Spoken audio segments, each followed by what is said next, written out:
Good afternoon, everyone. Welcome to another virtual PNR planning meeting.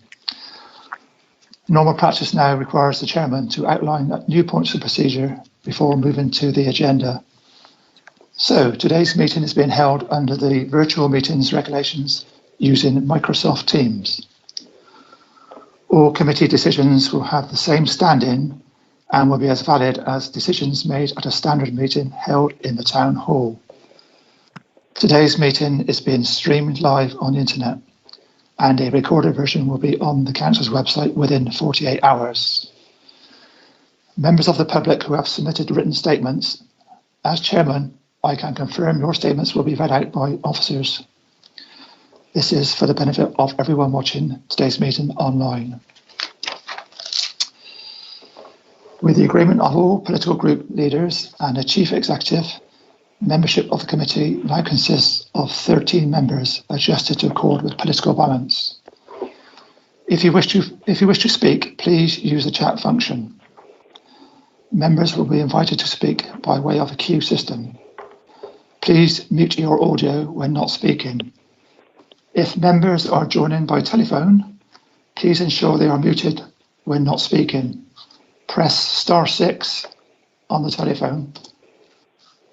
To unmute, press *6 again.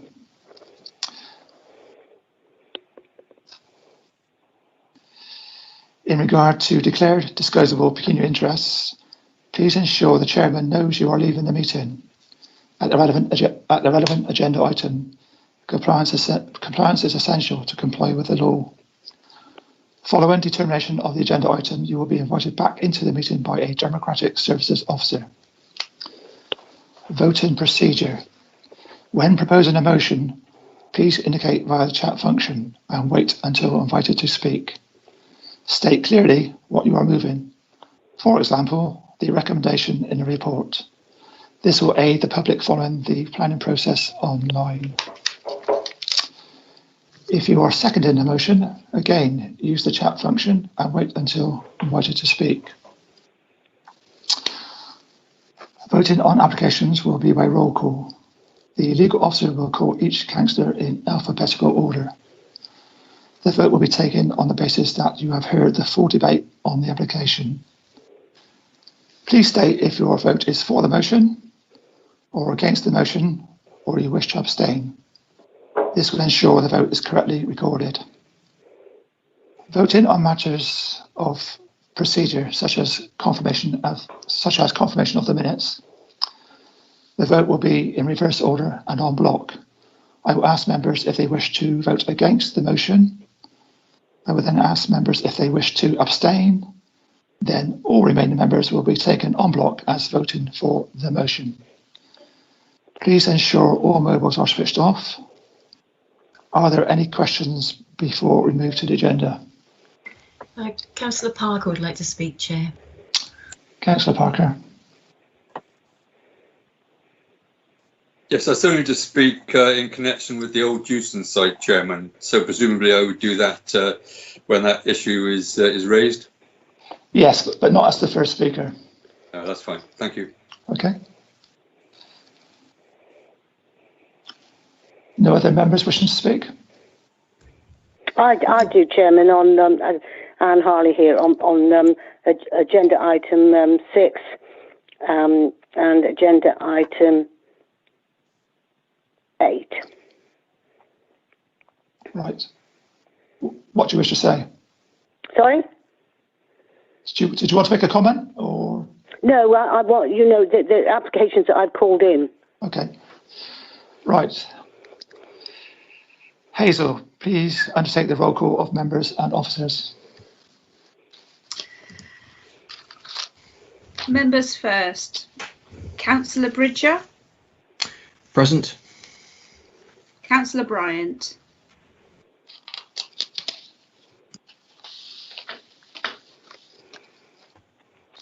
Present. Councillor Bryant was here. Thank you. Hello. Thank you, Councillor Bryant. Councillor Cole. Present. Councillor Crew. Here. Councillor Crockford Hawley.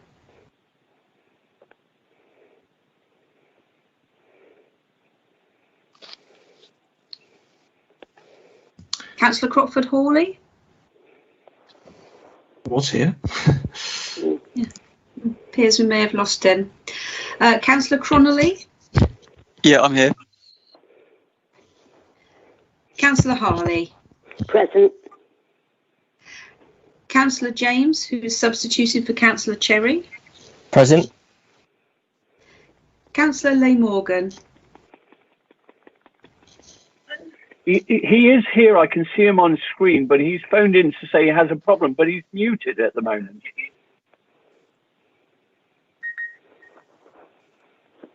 Yes. Councillor Leigh Morgan? Yes, I can see you. Councillor McQuillan? Present. Councillor Payne? Yes, present.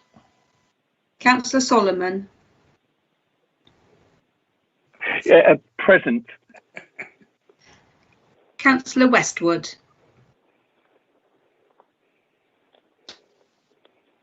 Present.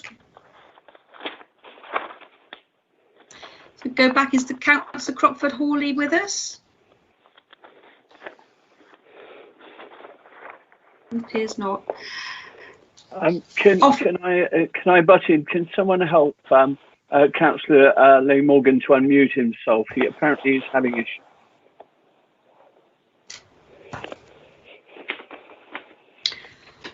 I'll move on to the officers who are present. We have Richard Kent, Simon Exley, Roger Wilmot, Mike Riggle, Sue Buck, Michelle Chesterman, James Wigmore, Peter Hitchings, Andrea English and Hazel Brinton. That concludes the roll call, Chairman. Thank you. Moving on to agenda item 1, addresses by members of the public to be read out by North Somerset Council officers, and we have 6 addresses in total. The first address relates to agenda item 6, outline planning for 54 dwellings at Wolvershaw Road, Banwell. Jonathan Coombs supports the proposal, and his address will be read out by Hazel Brinton. Thank you, Chairman. My name is Jonathan Coombs and I am the planning consultant acting on behalf of Strongbox Homes. I have watched the previous 2 committees and wish to highlight a number of matters raised by members and within the drafted reason for refusal. Guidance from the Planning Inspectorate states that the reasons for refusal should be clear and comprehensive, and if the elected member's decision differs from that recommended by their planning officers, it is essential that their reasons for doing so are similarly clear and comprehensive. I note that much of the debate under the previous committee focused on transport matters, including when Councillor Harley was asked to sum up the motion for the reason now before you. While I understand that transport matters do not form part of the draft reason for refusal, members should ensure that a decision is made solely on the basis of the reasons given and not on other matters. I also wish to highlight the following consideration. The wording starts on the pretext that the location is of rural character, yet in an edge of the village location that your officers note already includes housing to the south, north and east of the site.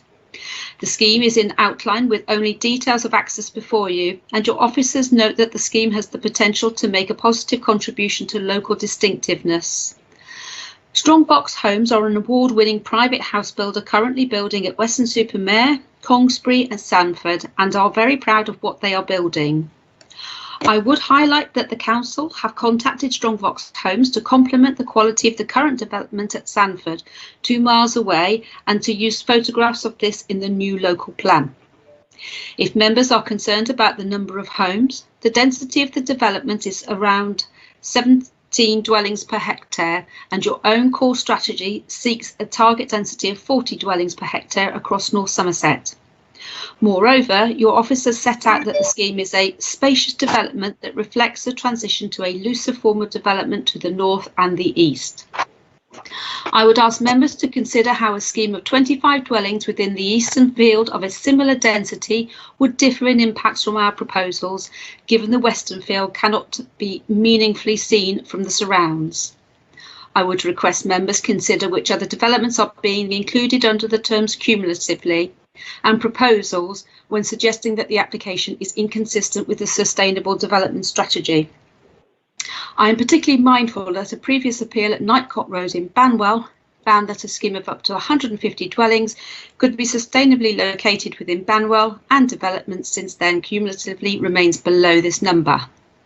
We have worked closely with your officers for over 18 months to deliver a scheme that addresses all planning matters.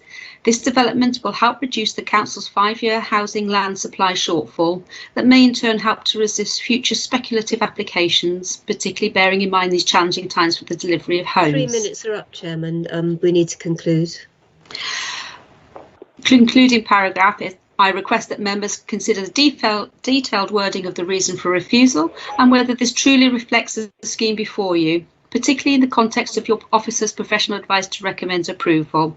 We respectfully ask that the planning permission be granted. End of statement, Chairman. Thank you. Chairman, if I could, just for members and public benefit, where speaking does overrun, councillors do already have the full text of what the speaker would have said. So we are having to stick to time limits, but the full text is available for those councillors that want to read it. Thank you. The next address relates to agenda item 7, outline permission for dwelling house, Jubilee Lane, Langford. David O'Neons supports the proposal, and his address will be read out by Michelle Chesterman. My name is David O'Neons and I currently live in Langford with my wife Margaret, son Martin and daughter Jenna. We are 72, 72, 52 and 40 respectively. Due to our mortgage ending, we had to sell the family home. My age being against me, securing a new mortgage had been impossible. We are currently renting a house off Stock Lane, Langford, while we try to find a home suitable to accommodate our daughter Jenna, who has Angelman syndrome. Angelman syndrome is a complex genetic disorder that primarily affects the nervous system, causing severe physical, communication and learning disabilities.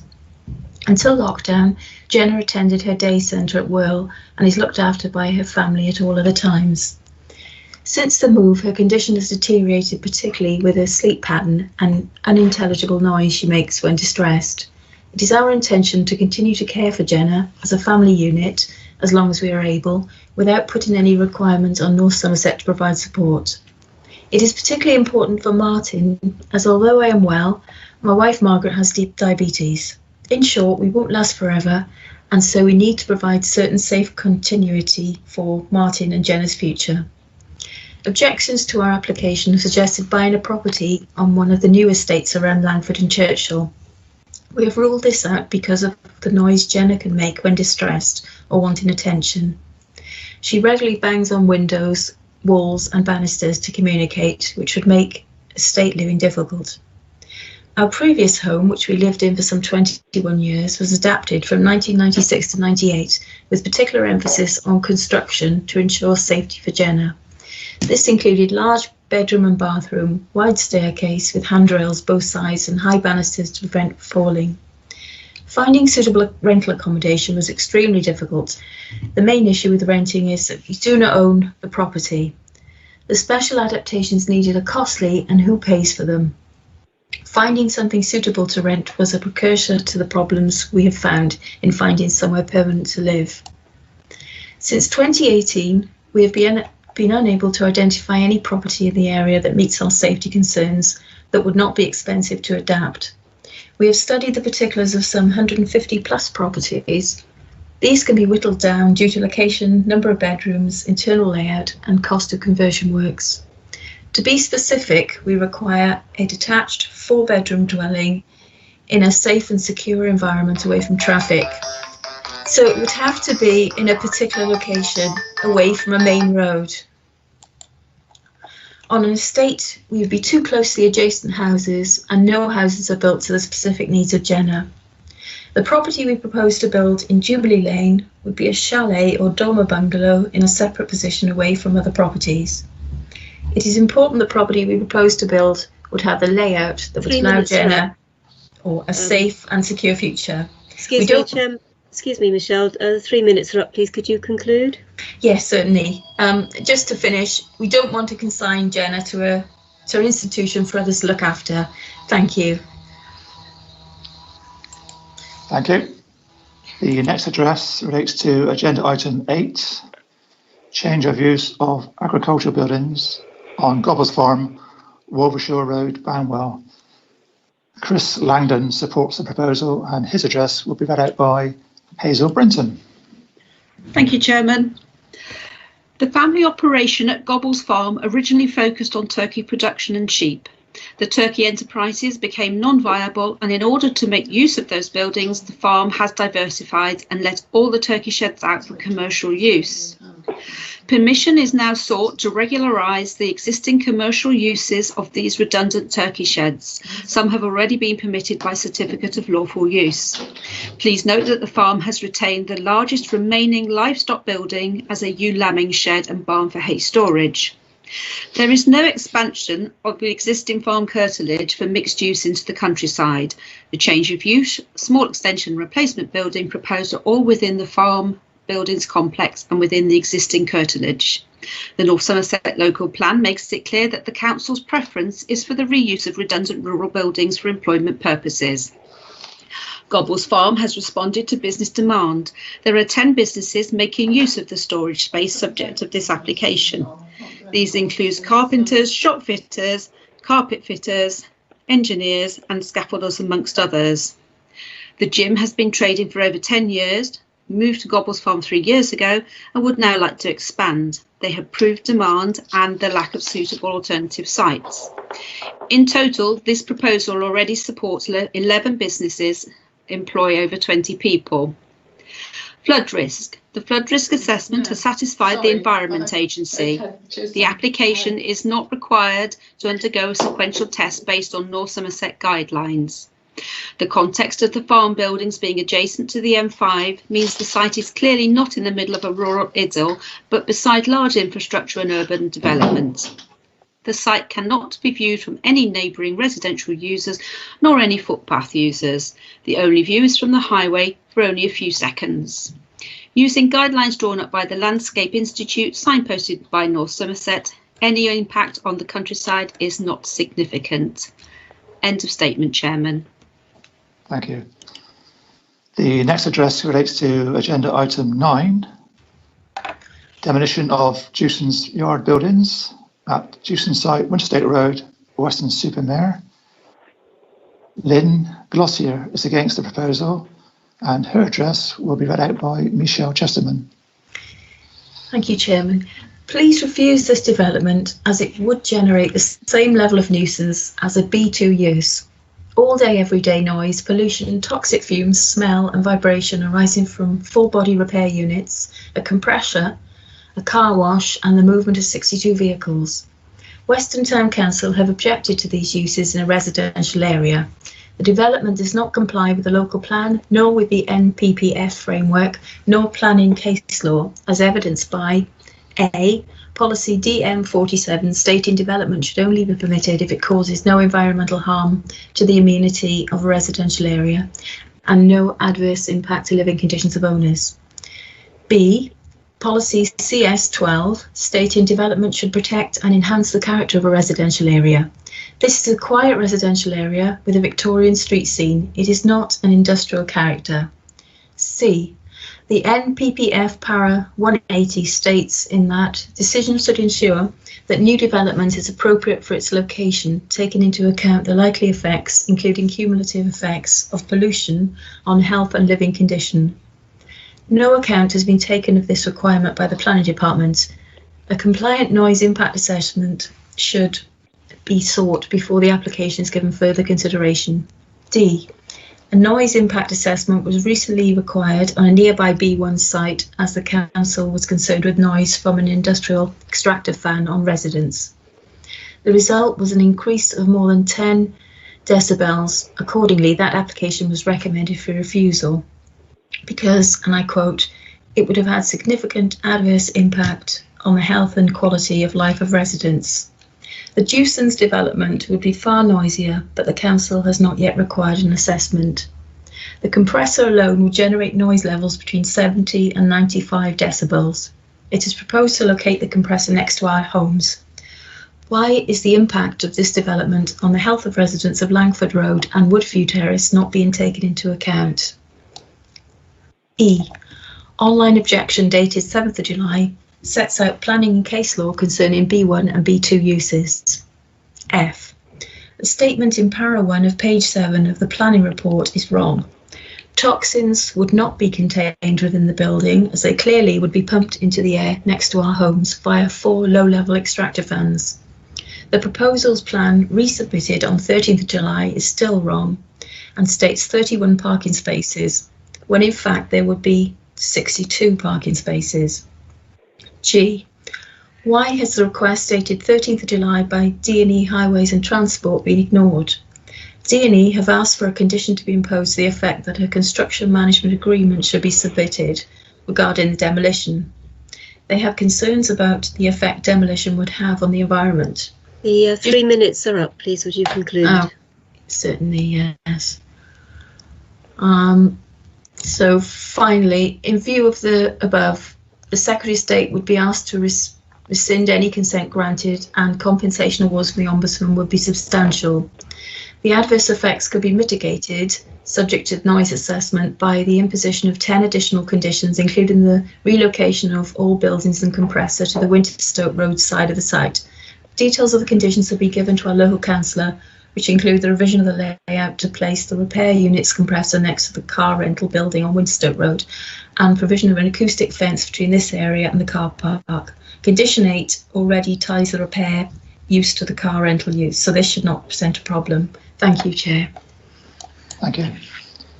The next address relates to agenda item 10, part retrospective application for a garage, 21 Grove Park Road, Weston-super-Mare. Mrs. Chiquetta Minor is against the application. Sorry, Mrs. Chiquetta Minor is against the proposal, and her address will be read out by Michelle Chesterman.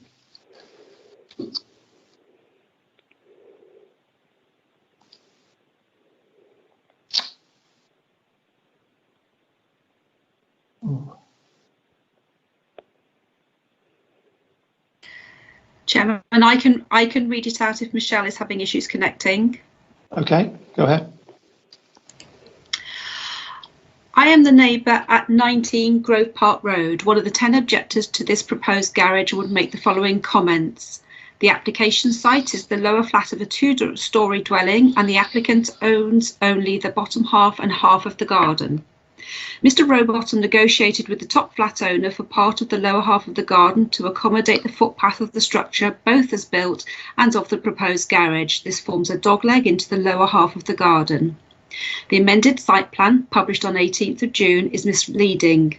I do not think this plan is to scale, which would give credence to Mr. Rowbottom's proposal. It overstates how much of the garden is his, whilst understating the width of his driveway. His access is wider than ours, not smaller. Mr. Rowbottom did not apply for planning permission. I do not believe he would have been granted approval had he followed the correct procedure.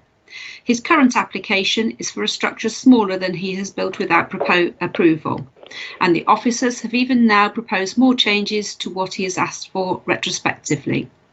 In principal planning issues, issue 1, paragraph 4, the officers consider that although the proposed garage is larger than a standard domestic garage in terms of its floor space, it is considered that the garage is proportionate to the size of the large detached dwelling house and to the size of the substantial rear garden. However, the proposed garage is still disproportionately large. In paragraph 7, the Conservation Officer's comments are referred to, although no mention is made here of her comment, from her comments document, that the floor plan of the garage is still overly large. The officers do refer to her conclusion that the proposal will cause less than substantial harm to the character of the conservation area, but this still acknowledges that the harm falls within the range of substantial. Issue 2, neighbour impacts, paragraph 4, notes that the garden of the lower flat at 21 is 0.9 metres higher than our garden at 19. Acknowledging this increases the sense of height of the garage, but no mention is made that Mr. Rowbottom raised his garden to accommodate access to the rear garden via a new driveway. In paragraph 6, the officers say that a condition to prevent surface water runoff to neighbouring properties is considered necessary to mitigate this, and the proposed plans demonstrate that gutters will be used to collect surface water runoff from the proposal. However, there is no indication as to how collected water would be dealt with, and this has already been an issue for us. Issue 4, other matters. The officers say that unauthorised works on the site should be given no weight in the determination of this application. However, the fact that there are other unauthorised works add to my belief that Mr Rowbottom has followed a build it and hope you get away with it approach. A garage larger than a standard domestic garage and measuring 5.5 metres wide, 9.5 metres long, 2.5 metres to the eaves and 3.5 metres to the ridge is far too large Your for any 3 minutes are up. Please would you conclude? Certain conditions have been specified for approval, but notwithstanding those, this is out of keeping with a residential conservation area and would, in my opinion, be better suited to an industrial estate or farm. For the above reasons, I would respectfully ask that the members of the Planning and Regulatory Committee refuse this application. End of statement, Chairman. Thank you. On the same application, Mr Woolley supports the application and his address will be read out by Hazel Brinton.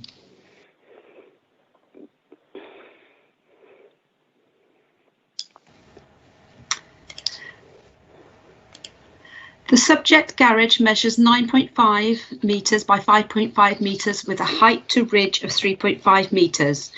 The roof pitch is 20 degrees, not as built on the site, thus creating a much smaller mass. This to obvious advantage of the adjoining owner. The siting of the garage within the rear garden of the dwelling against the adjoining boundary provides further advantage. The drive is 850 mil above adjoining owner's path, but a fence of 1.5 metres is positioned at ground level. This establishes a boundary height of 2.3 metres, providing no additional loss of visual amenity to the adjoining owner or to the general public. The size of the garage is very small in proportion to the site curtilage, which is totally dominated by my client's dwelling. Furthermore, the proportion of the garage / dwelling by area is 31.5%, thus making the garage very subservient to the existing development. The garage is finished with reclaimed roof tiles above bath stone coloured render and a front wall of traditional local stone, all to match the dwelling. The careful and sensitive design of this low-profile building is sympathetic to the conservation area. Additionally, the screening of the garage by the existing soft landscaping allows the building to be of no further detriment to the conservation area generally. Paragraph 11 of the National Planning Policy Framework establishes a presumption in favour of granting planning permission unless any adverse impacts of doing so would significantly and demonstrably outweigh the benefits when assessed against policies in the NPPF. Taken as a whole, or where specific policies in the NPPF indicate that development should be restricted. My client's hobby is classic cars. The small increase in length of the garage beyond that of a standard garage is necessary in order to keep and maintain his vehicles. In my professional opinion, I do not consider this additional 3.5 metres length to be detrimental to any third party. I cannot agree that any policy can significantly or demonstrably outweigh the benefits to my client. On the contrary, should this application not be approved, the loss of social amenity to my client in conjunction with his dwelling would be seriously disadvantageous. To conclude, having very carefully studied this application, having careful regard to all the policies, the Planning Officer and the Conservation Officer both recommend this application for approval, and I urge the committee to agree with the officer and grant this application planning permission. Thank you for your attention. PR Woolley on behalf of the applicant, Mr Rowbottom. End of statement, Chairman. Thank you very much. Now, after the deadline for written submissions, a further submission was received from Liam Farbrace relating to agenda item 9, who supports the application. In order to hear this late submission, I propose the committee agrees to suspend standing orders, unless there are any adverse comments from members. Michelle.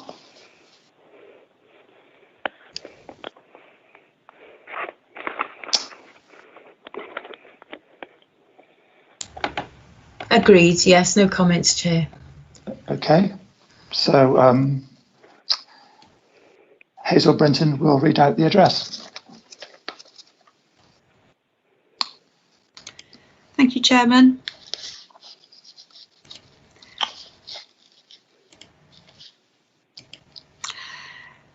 This is a written statement on behalf of Enterprise Holdings UK Limited in support of the proposed planning application at Winterstoke Road, Weston-super-Mare. This application has been made at our current location on Western Trade Park is no longer fit for purpose and is closing. We see this development opportunity as a perfect way of continuing our UK growth strategy while continuing to serve the town and local community of Weston-super-Mare. We have seen an increased demand of business over the last 18 months in our existing location, and due to our service offerings, we have outgrown the facility. We are, as always, committed to ensuring that we can continue to offer transportation needs to residents, local businesses, public and private sector industries, and no more so than in the past 4 months, keeping the area moving as we have been supplying cars and commercial vehicles to all key workers, police, councils, food delivery companies, and most importantly, the NHS during this unprecedented global pandemic. Our team in Weston-super-Mare haven't taken a day off from their normal working hours to ensure all key worker requirements are met, putting the community first, providing fantastic customer service and support, and doing so with smiles on their faces. We see the proposed site as a perfect location to improve our services, whilst upgrading the facility to ensure a more professional image of our brand, a better customer experience, and a better place for our employees to work and achieve their own ambitions. It has a better geographical location in the town, bringing us a lot more central to the residents and other businesses. We will also be introducing an Enterprise Car Club offering to the site, which allows customers 24/7 access to vehicles if they so require. It's a more sustainable option to business travel and allows app-based technology to give people transportation relief whenever they need. We are aware that there have been a few issues raised by the local community on the planning portal, and we would like to address those in this forum. The concern of traffic volume / increase through the entrance to site via Langford Lane can be immediately reduced by the plan submitted. This access point will be bricked / blocked up to match the existing boundary, therefore not being used at all.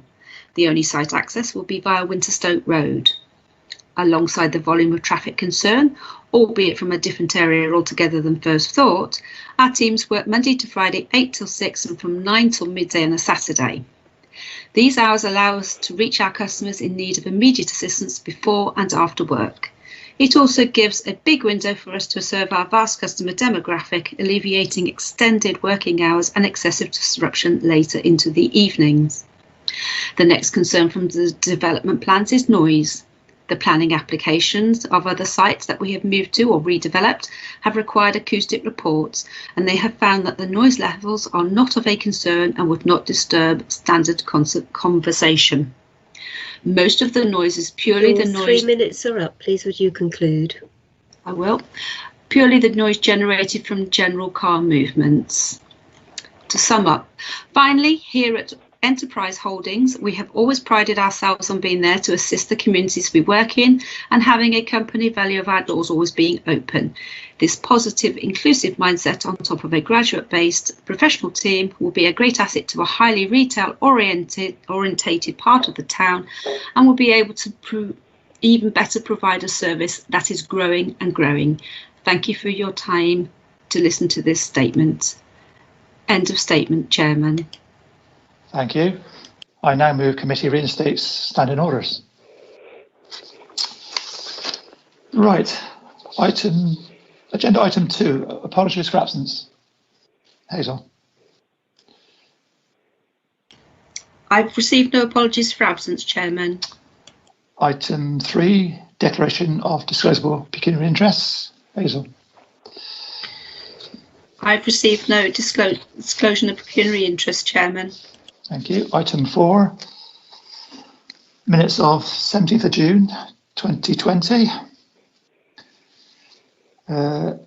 Any comments from members before the vote is taken?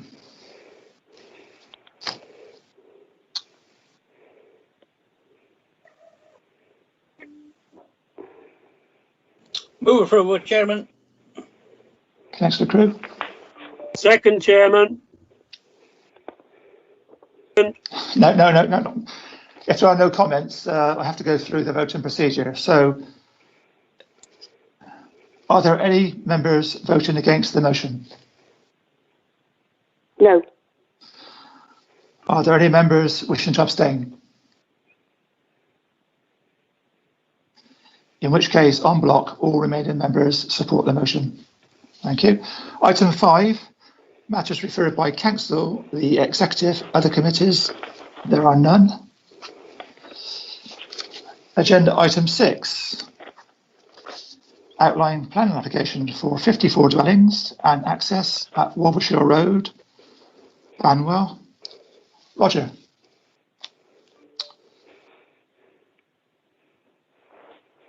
Thank you, Chairman.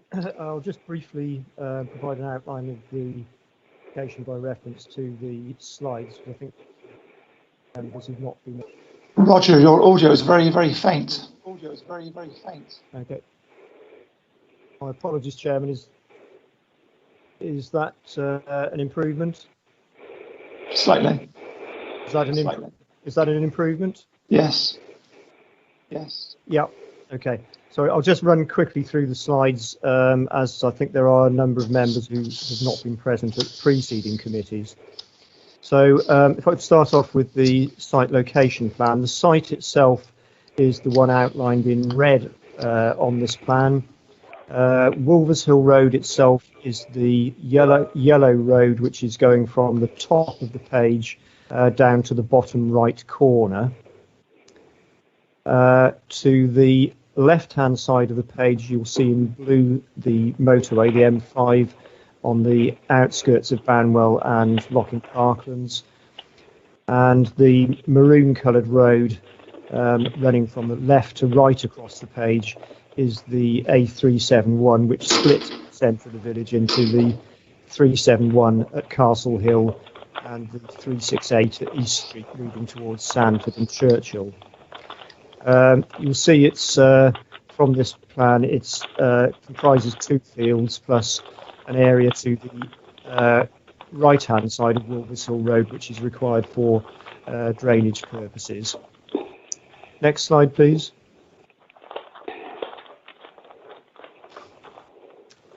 Again, on this one, the site itself is indicated by the red arrow in the centre of the page.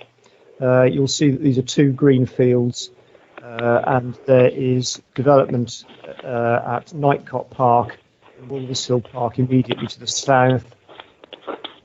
Further existing development, long-standing development to the right of Wolvershill Road, the east, and slightly more sporadic development to the north of the site, towards the top of the page.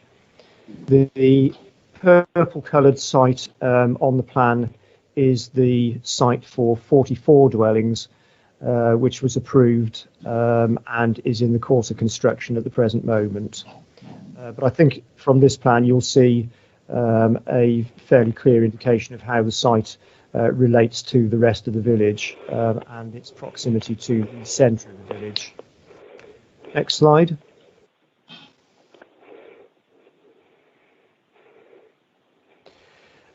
Just to reiterate for members, this is an outline application with the means of access to be resolved at this point. So the layout plans are indicative ones showing how the proposal for 54 dwellings can be satisfactorily accommodated on this site. You'll see from this plan there's a large area immediately to the left of Wolvershill Road where that will remain open and undeveloped. There's a proposal for attenuation ponds to be provided there. And then around the top, the left-hand extremity and southern extremity, there are margins of 10 metres at the top and bottom for ecological corridors, and at the left-hand end, the west end, a 6-metre corridor for similar purposes, and the existing hedge that runs from top to bottom is shown retained in the centre of the site. The fairly generous areas of open space through the centre of the site reflect the fact that there is a water main which can't be built above, which goes from left to right across the site. Next slide, please.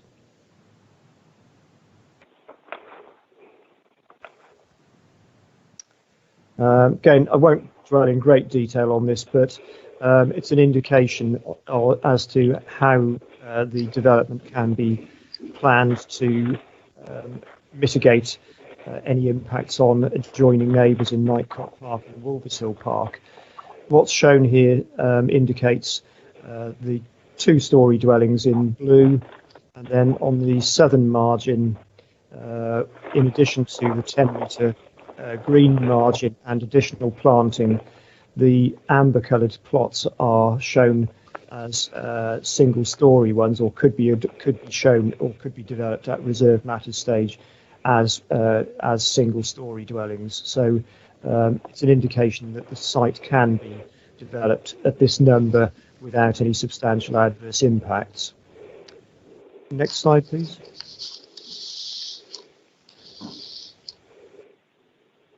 And this is a representation of something that's described as the Banwell cordon, which had been developed for transport purposes, and it's an indication that within that particular area, which is includes all of the major roads which converge on Banwell, that within those areas over the last, I think it was 5 years or so, traffic volumes have fallen, whereas elsewhere within the network, excluding the motorway, traffic volumes have increased substantially.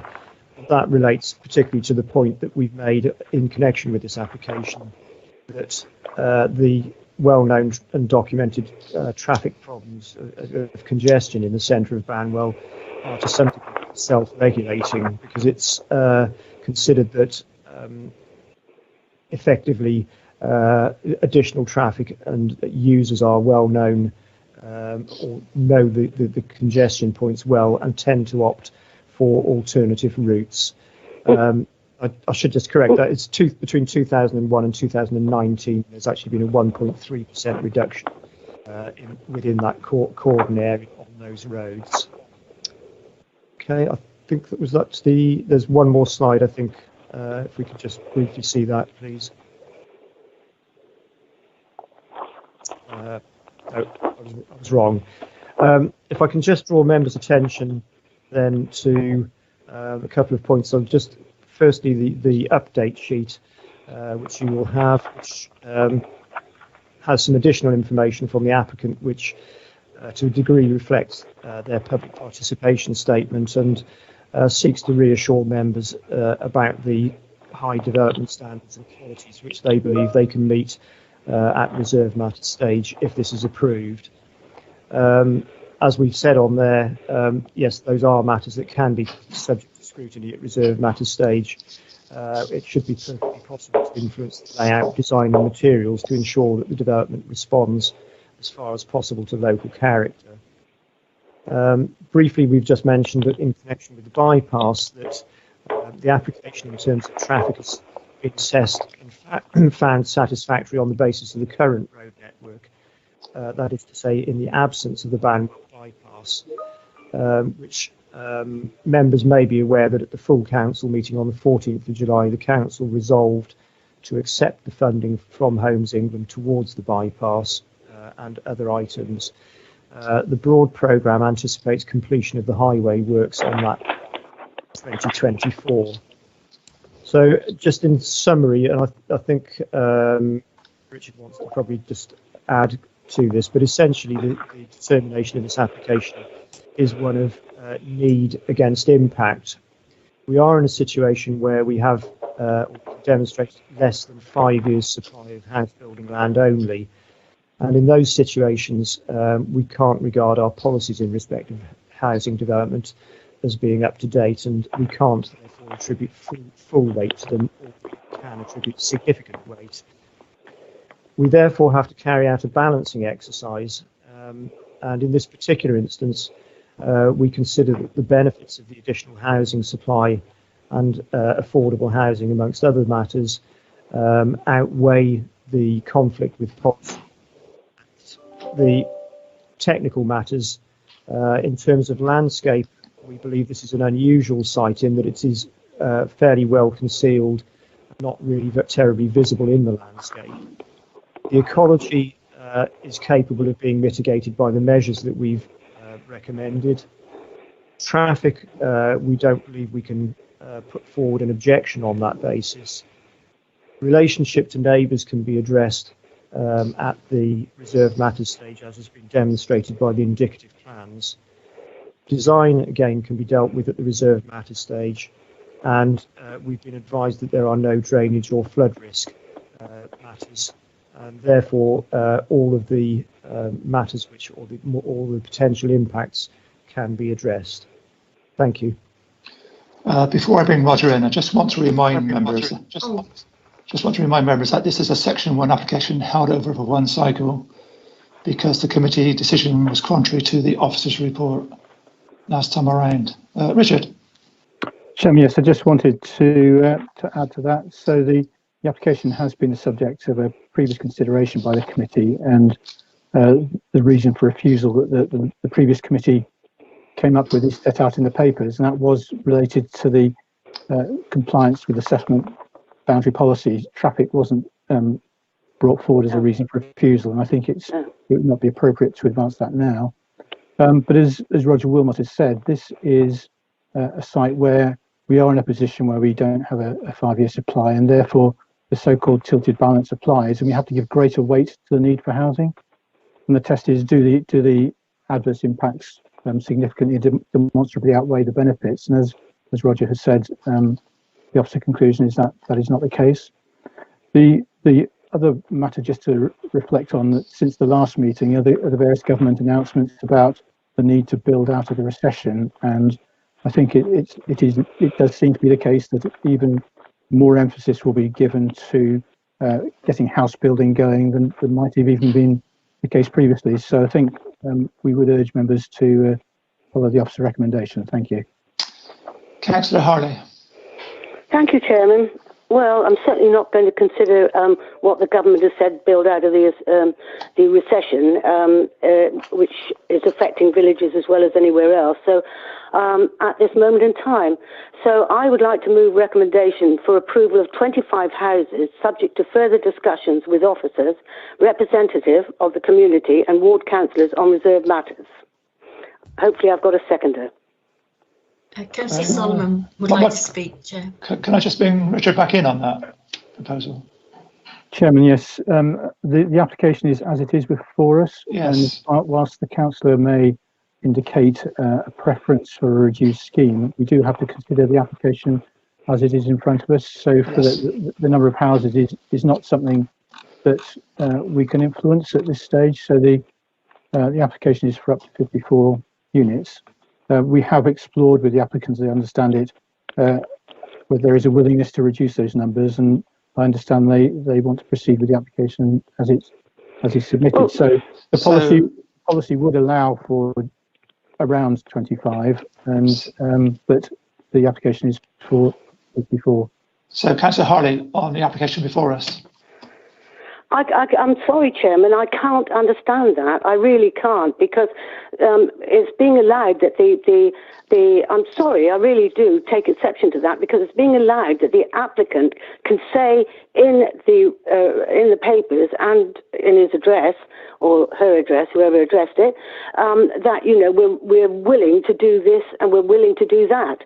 But as far as I'm concerned, as an elected member, and representing my community, I'm not allowed to say anything in objection to that. I know myself that I would not get support because, as was addressed earlier on, there are new councillors that have come in, and so the 54 houses then will go through, and I've got no redress on that at all, and no redress to the concerns that the community have mentioned to me. And I do feel that I should be allowed to do that recommendation, and I should be allowed to say what the comments of my community are as an elected member. I don't think we are able to do that. We have to address the application before us, full stop.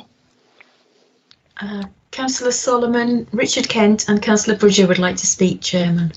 Councillor Solomon. Yes, I'd like to Actually, against the application refusal as it stands for the 54 houses, it obviously, as we've pointed out, goes against our core strategy 32. And because of that, I'm still minded to stick with my previous decision to recommend it's refused. We've had 153 objections from residents. The parish council are against it. Both of the ward members are against this application. And I think Banwell and that area Locking have taken their fair share of housing. I mean, if we look out through Locking, we're building lots of houses in places where it's quite acceptable. We're not causing a problem. I think by putting those extra houses fairly close to the centre of Banwell, with the infrastructure that Banwell has, forget the traffic, because we've had that for a long time. So I understand that there will be issues there. But if we just look at the infrastructure of Banwell as it stands, and to put another house, another 100 within that area, I think we're asking Banwell to take more than their fair share of these extra houses we need. We all understand that we have an issue with our 5-year plan, and we do need to build more houses. I couldn't agree with that more.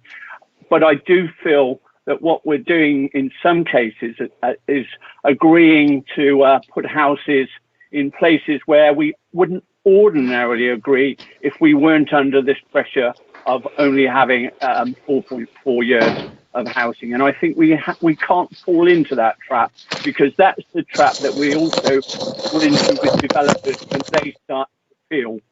So I would still recommend that we ratify the agreement to refuse this, and hope my fellow members will vote along those lines. Thank you. Richard. So, Chairman, I think what Councillor Solomon is effectively doing is moving a refusal based on the reason for refusal given at the last meeting, and if that was seconded, that might move matters forward. And Councillor Harley is effectively saying that she doesn't accept the application as submitted, but would be minded to go with something that's policy compliant. Can I come in? That helps move things forward. Yes, Chairman. Actually, can I come in on this before we go into the other speakers? I absolutely, totally agree with Councillor Solomon. I wanted to move that because, as I see it, and I've been saying for so long, my community, and I'm sure several others, cannot understand where all the time we haven't met our 5-year supply of housing. So basically, let us all dump them wherever we want to dump them. Let us all dump them there, and then expecting to come out into a rural area where there's not going to be a rural area. We've got a load of applications lined up to come into the rural areas, and my main thrust was, as Richard said, was core strategy 32. Are we going to ignore all this? Are we going to ignore the concerns of our community, because they are just getting totally overwhelmed? And that's why I felt that the way forward would be, much as I was reluctant to do it, believe you me, to actually recommend the 25 and let the community have their say. Where is the Localism Act? Where is the thrust where we were meant in that Localism Act to actually encourage the community to come and speak and say what would be fitted in to that community, irrespective of what the housing demand is? We cannot be continually placed in this situation. And it's not NIMBYism, Chairman. It's actually a fact of life, because I think we're all going to be gridlocked if we're not careful. So I just want to say that I will support and withdraw, because I don't think I got a seconder. I will withdraw that and support what Councillor Solomon has said, because I really do feel very strongly on it. Just to clarify, Councillor Solomon is moving refusal, and Councillor Harley is seconding. Yes. Okay. Chairman, can you hear me? John Leigh Morgan here.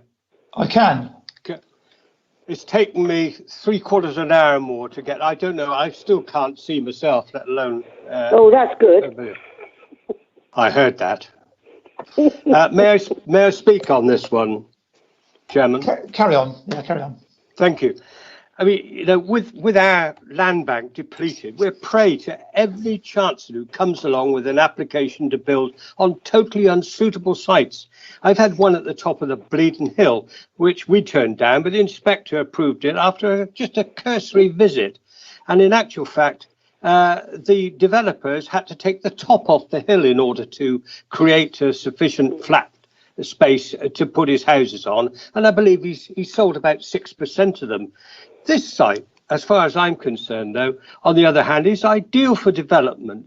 From the entrance gateway onto the field, only about 40% is visible. And if any councillor had climbed over the gate, as you and I did, and went up to the skyline, they would realise that they were only looking at about 40% of the site from the gate.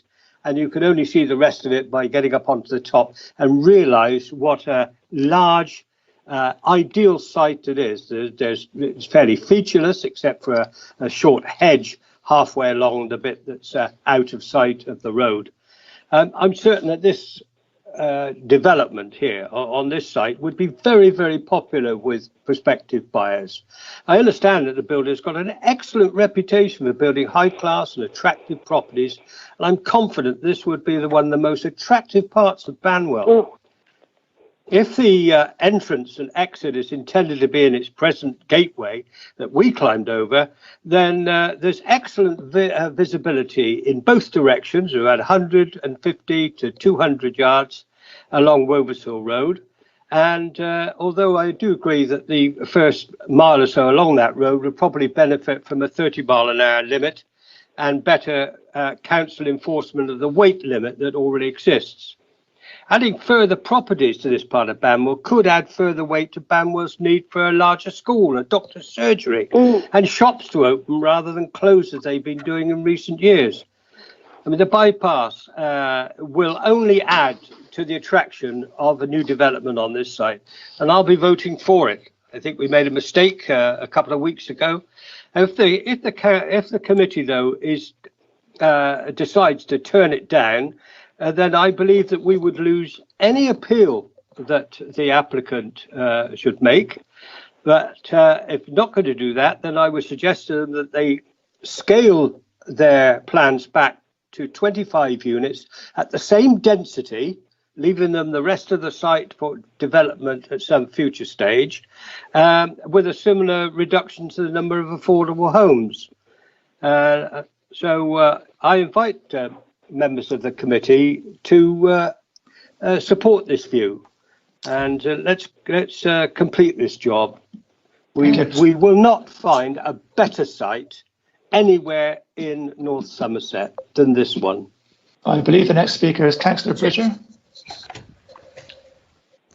Was that right, Michelle? And Richard yeah. Kent. Richard Kent would like to say something as well. Can I bring in Councillor Bridger first? Yeah. Can you hear me, Chair? I can. Thank you. The agent's opening statement at the beginning of the meeting, which was read out, am I right in saying that the statement suggested that if we didn't approve this application, it would invite speculative applications? But as far as I'm aware, this site hasn't been allocated for housing, so this is a speculative application. And in respect of CS32, and I accept we need to, baked into that was the fact we needed to consider flexibility. I'm concerned that if we approve this, we're effectively setting a precedent, and we're saying that about 25 houses actually on the edge of service villages like Banwell actually means 54. And I think that's recognised actually probably by officers in the report. I mean, it does say that our starting point is still the current development plan. This is a balance of judgment, as I think Roger was saying. It's need versus impact, and I can fully appreciate why the officers believe that the balance in this case should be on the side of recommending approval to us. I don't really accept, though, that and I think the reason given was to help to make good the housing shortfall. I mean, there is a shortfall. Frankly, the imposed target plus the buffer is such that we'll never meet it. So actually, approving this site won't on its own make a difference, actually, but only will only sort of set a precedent, I believe, to effectively raise that bar, that about 25 bar, to mean something over 50 dwellings. I've no doubt that Banwell will get a lot of development once the bypass comes to the north of the village. But I think we should hold our ground. I think it's the infrastructure needs to come first before the housing, and it may well be that a development takes place in this field. But if there is a lot of development to the north, pockets of green become even more important in service villages to protect. I've got a few issues too with the site. I take the point that it's probably a lot of the houses would be beyond the ridge that you can actually see. I visited the site last night. Actually, I was quite surprised. I think the report says the site is gently rising. It's quite considerable actually, the rise. So I take Councillor A. Morgan's point that probably most of the housing might be beyond the ridge, but and I also take the point that matters concerning access are still to be decided, but there are a few issues there. I know there's a mirror actually on the road to aid the access to and from the properties opposite, but I think my main point is that we need to stick to look at the current development plan. Given that last month this committee refused this application, I haven't heard anything to make me. I wasn't present. I stood aside. But I haven't heard anything to make me want to go for approval of this site. So I would be supporting Councillor Solomon's veto refusal. Thank you. Chairman, thank you. Yeah, I just wanted to pick up on a couple of those points, and in particular, it is a balancing exercise, as councillors have indicated, and the 5-year supply shortfall doesn't make a bad site a good site, and we've got plenty of appeal successes which demonstrate that. But where there is a site where there are no significant adverse impacts, it does mean that the need for housing has to be given greater weight, and that's the position we're in now. As Roger Wilmot said in his presentation, we have no substantive overriding objections on the normal site-specific issues. So in that respect, it wouldn't set a precedent, because you do have to deal with each site on its merits. And clearly, we do have a substantial shortfall, but that's a reason actually for being even more positive in releasing sites than perhaps we otherwise might be. We are expected to plan positively. We are expected to deliver housing, and unfortunately, there's no getting away from that. Michelle, any other speakers? Councillor Crockford-Hawley, Chairman. Councillor Crockford-Hawley. Thank you, Chairman. There seems to me in this discussion to be a desire for planning on the hoof, and it won't wash if it goes to appeal. Vague references to fair share and overwhelmed at an appeal mean what? They're very pleasant words. We all know what we mean by that. But trying to prove that this is more than done by, or that somehow the community will be overwhelmed, I don't know how those two issues would be suitably argued at an appeal. This is not, as Richard has mentioned, this is not a proven bad site, and therefore we can't argue that there's very much against it in terms of planning. Reference was made to the infrastructure needing to come first. Could you show me anywhere in Britain where infrastructure precedes development? It's just not the way it happens. It ought to happen, but it doesn't happen. And you cannot refuse a planning application because infrastructure hasn't yet been provided. if I could be persuaded that there are substantial reasons for refusal, I would go along with the refusal. Thus far, I'm sorry, I have not been convinced, and therefore I would go with the officer recommendation. Michelle, anybody else? No more speakers, Chairman. Richard, before I invite Councillor Solomon to sum up. Chairman, I signalled at the beginning. Councillor Crew. Thank you. I did signal at the beginning. Over Chairman, we hear all the time about, yes, we're under our 5-year supply. However, the government inspectors decide our plans aren't good enough, so we reject them.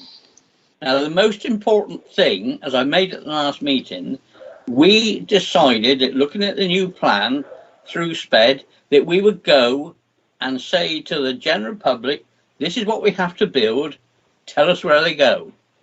And here we are now in Banwell, where an overwhelming majority are against the application, and we're saying it should go through. Yes, the balance of probability is very difficult. 25 might very well be accepted. But if we can't actually do that with this application, then the only way is to refuse it for a resubmission. I would have thought, however, that there should be a possibility of saying, let's defer it. If the applicant is willing to look at 25, can't we then defer for that negotiation rather than refuse or approve? That's the question. If we can't do that, then I'm for refusal. Richard. Chairman, perhaps I'll defer to Roger Wilmot on that because he's been dealing more closely with the applicants, and I think that conversation has been had. But before I do, just the point about the plan and consultation is that clearly we are just about starting on the next local plan, but that is going to be some time off. And we are going to have to deal with planning applications in the meantime. So we are in a position which isn't unfamiliar to us, where we are having to deal with current planning applications based on the current local plan and, as I say, the so-called tilted balance, whilst we bring forward the local plan for the next round of housing, which is a different housing target to boot. Roger, I don't know if there's anything you want to add to that. Yes, thank you. Yeah, yes, we have spoken on, I think, a number of occasions with the applicant about the possibility of coming forward with a directly policy compliant application in terms of numbers.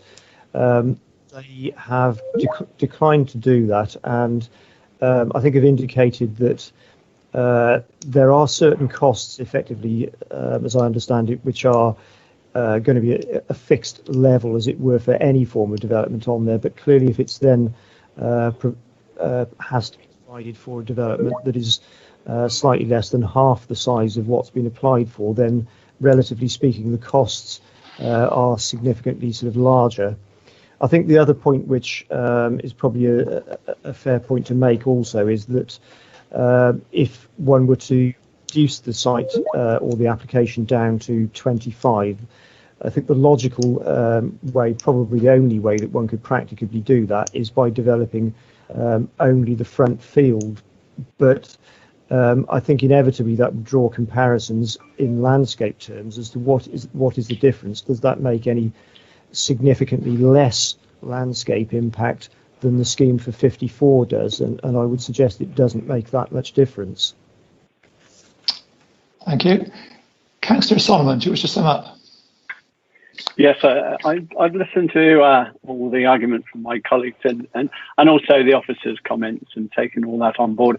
I did do a site visit, although I didn't climb over the gate. Maybe I'm not as agile as the chair and vice chair, but I'm still inclined to stick with my original proposal on the basis that there are 153 objections. The parish is against it. The ward councillors are against it. I think we have to listen to people.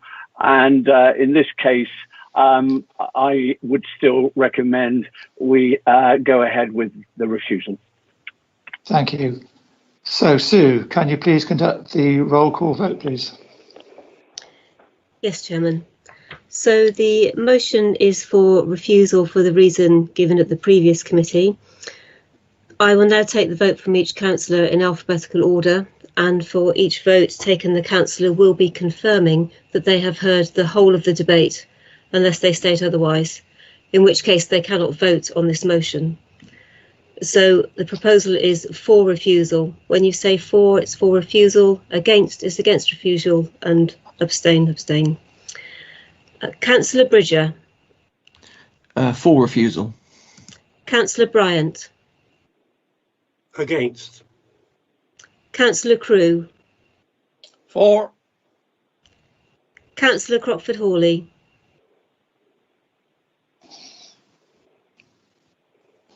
Sorry, I was muted. Against. Councillor Cronolly. I can't vote. I dropped out for 2 minutes during the debate. Thank you. Councillor Harley. For refusal. Councillor James. Against refusal. Councillor Leigh Morgan.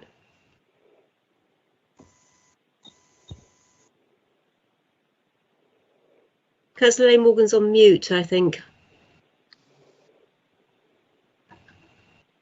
I do beg your pardon. I said I came in partway through when I spoke, unfortunately. All right, I'll put you down as abstain. Thank you, Councillor Leigh Morgan. Councillor McQuillan.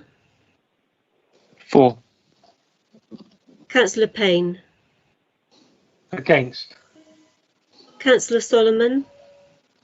For refusal. Councillor Westwood. Against refusal. Sue, you've missed me out. Oh, sorry, Councillor Cole. Sorry, Councillor Cole. That's because you were at the top of my list, and then I wanted to do it in alphabetical order. Sorry, Councillor Cole. What would your vote be? Against. Thank you.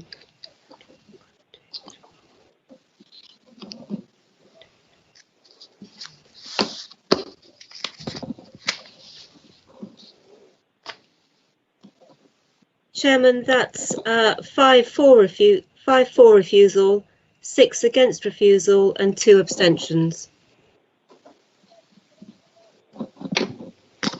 So we need a new proposal from members.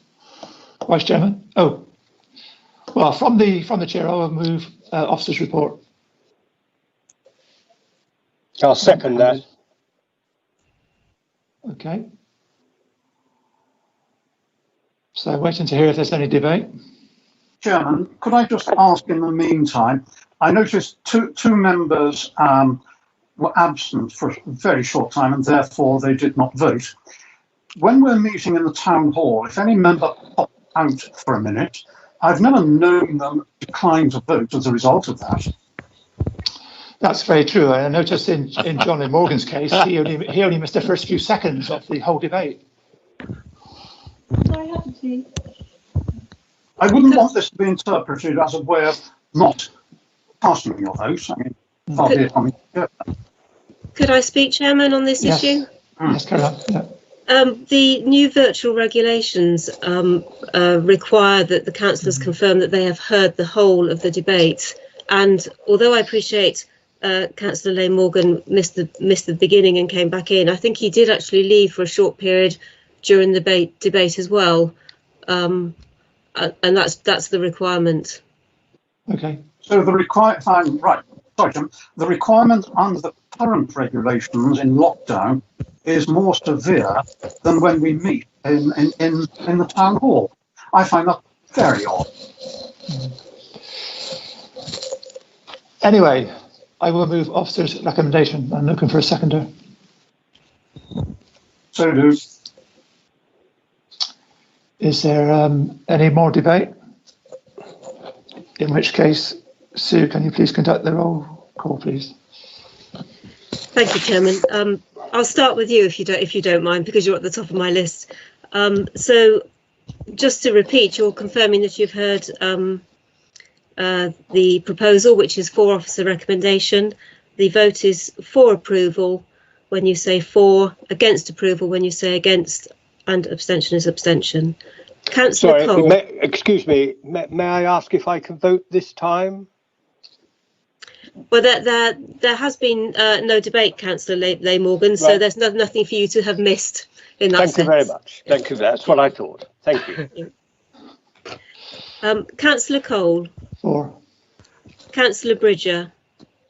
Against. Councillor Bryant. For. Councillor Crewe. Against. Councillor Crockford-Hawley. For. Councillor Cronolly. For. Councillor Harley. Against. Councillor James. For. Councillor Leigh Morgan. For. Councillor McQuillan. Against. Councillor Payne. For. Councillor Solomon. Against. Councillor Westwood. For.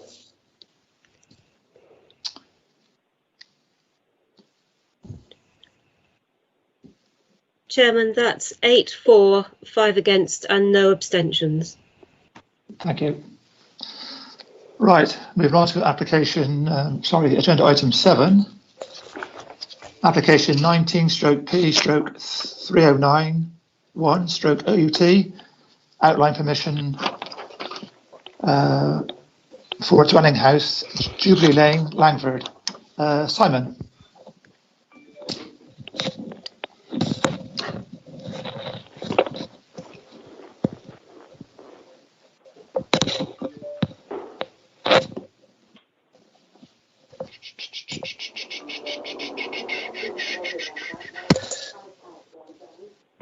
Hello, Chairman. Can you hear me?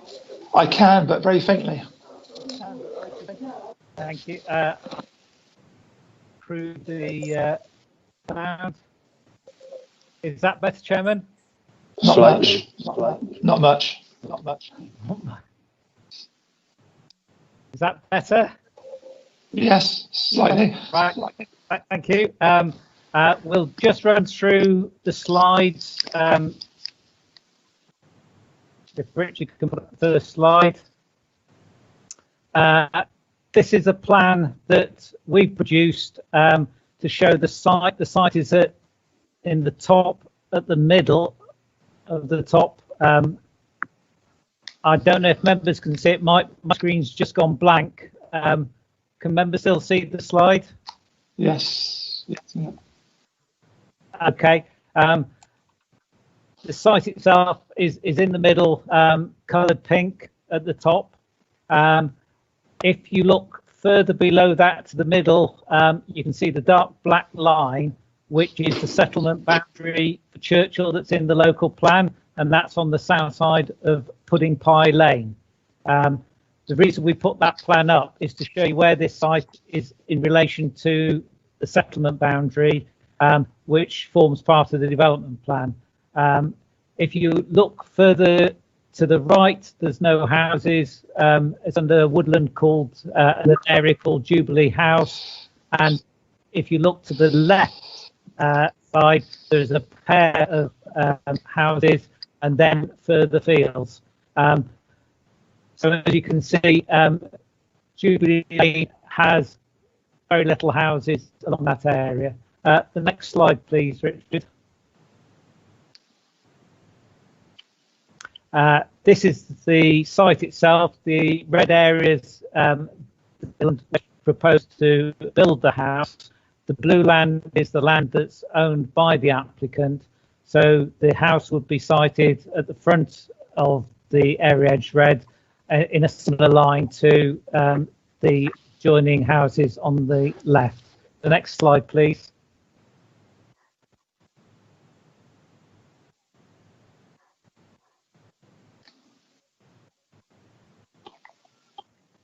This shows the proposal. I'm afraid the lines on it are very faint, but it shows an indicative layout of the proposed house at the front of the site in a similar position to the two cottages on the left-hand side, and then the rear of the site, which is on the blue land, would be planted with trees. That's as far as the slides go. If I can just refer members to the submission made by the applicant and the need for the dwelling. Whilst we understand the applicant's family needs for the dwelling, as explained in the report before members, the site lies outside the settlement boundary in the countryside, where we would not normally grant planning permission for a new house. And whilst sympathise with the applicant looking for a site for his family and for the particular reasons for that house. In planning terms, those reasons do not override planning policy. We've had a number of applications to build houses outside settlement boundaries, particularly on the west side of Churchill, in the Churchill Green area, where we refused planning permission and the appeals have been subsequently dismissed. The concern is that if approval is given to houses outside the settlement boundary, away from the settlement, if you approve planning permission, you will set a precedent for further such development. And I can advise you that we've currently got a pre-application inquiry to build the 3 houses along Jubilee Lane. The other thing I would say to you is, in light of the 5-year land supply, we've considered that, done a balancing judgment, and the appeals that we've won have been on the basis that inspectors have accepted that the harm caused by one dwelling in terms of sustainability is not outweighed by the housing land supply. So the recommendation is for refusal. Thank you, Chairman. Thank you, Simon. Comments from members, please. Councillor Patrick Keating would like to say some words. Councillor Keating. Thank you. Just come off mute, so hopefully you can hear me. We're having a few sound issues. Colleagues, I would like to ask and recommend that the committee approves this application despite officers' recommendations to the contrary.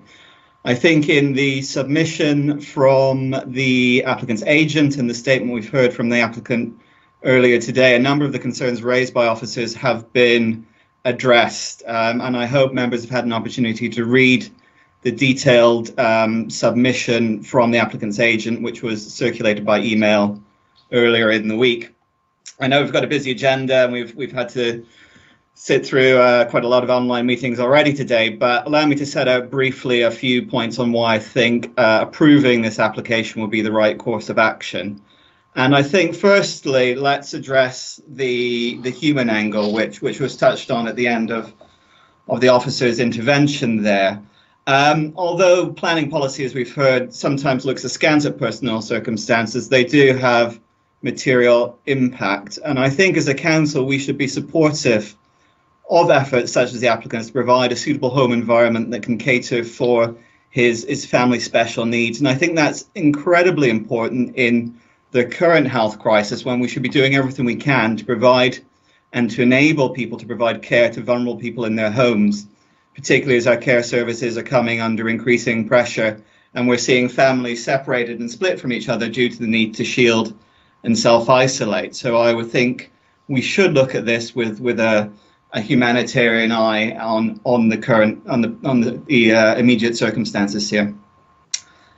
Just to pick up on a couple of the specific objections from officers, particularly on the impact on the countryside, as we've seen from the reports and discussions with the applicant's agent, there are no particular ecological, highways, heritage or residential amenity objections to the plan. And in my view, this build wouldn't have a detrimental impact on the surrounding area. We've seen that there are already properties nearby and the siting is sympathetic to the landscape. In my view, the self-built dwelling that's proposed here would rather contribute to the local housing supply without the negative effects of some of the much larger schemes that we're seeing proposed for the Churchill area, or indeed have already been taking place not several hundred meters from where this application is discussed. And I think if officers are concerned about the impact of the countryside, some of those larger schemes around Churchill, such as the one on Dinghurst Lane, are worthy of additional scrutiny as well. To address the issues around the settlement area and the issue of the property being an isolated development, I think, as we see from the map, the proposal is far from isolated. It's near existing dwellings. The build is less than 200 meters, as I said, from another major development outside the settlement boundary, which has not been deemed isolated. And indeed, the services in Churchill, so the shops, the schools and the medical centre, are all accessible by a car or via the local footpath network. So therefore, given that, in my view, the plans will not have a negative impact on the countryside, the dwelling is indeed far from isolated, and the compelling personal circumstances of the applicant, I would request that colleagues on the committee approve this application. Thank you. Thank you. And Councillor James, Councillor Solomon and Councillor Bridger would also like to speak, Chairman. Councillor James. Thank you very much, Chair. I'd just like to comment on the element of the report just about the personal circumstances, saying personal circumstances are insufficient. I'd say that the lack of fit-for-purpose provision of special needs housing for disabled residents in the authority is far beyond a personal circumstance. It's indicative of failure of provisions across the district. I'd like to remind you about when Planning Committee in December felt compelled to pass a planning application for a resident just because they received poor planning advice, which was a personal circumstance. This is far beyond that.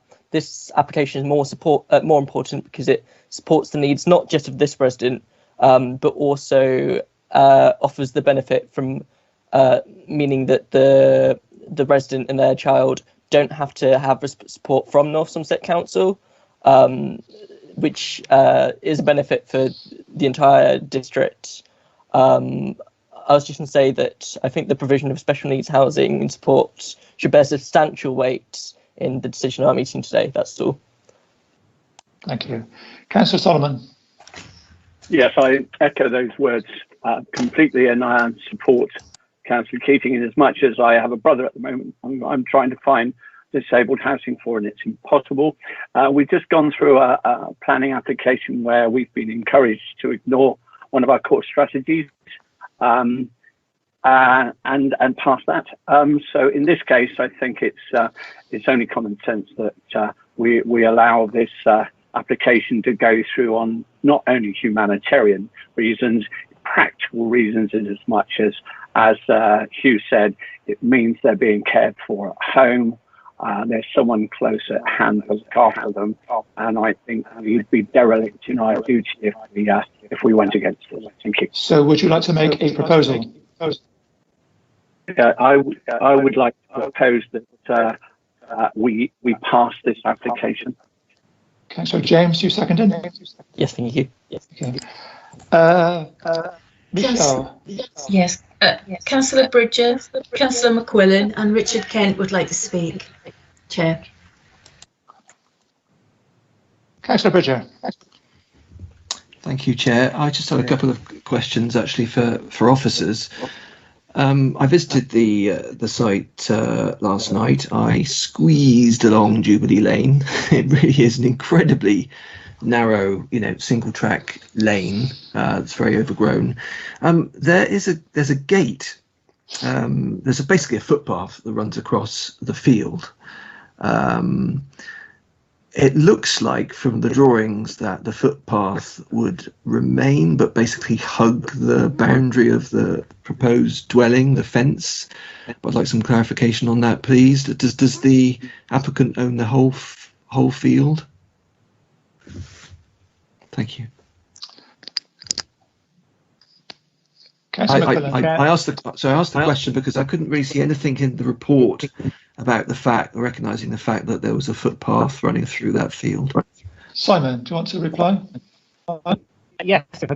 The footpath runs on the right-hand side of the field, so it isn't affected by the development, but it runs alongside the other side of the hedge, and it runs further to the north. You can just about make it on the plan that we put up of the area, which and then it runs down to the south, which provides then a link down to Pudding Pie Lane.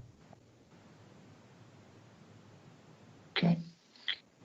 Councillor McQuillan. Thank you, Chair. Just two brief points. I'm very sympathetic to this application and would like to support approval.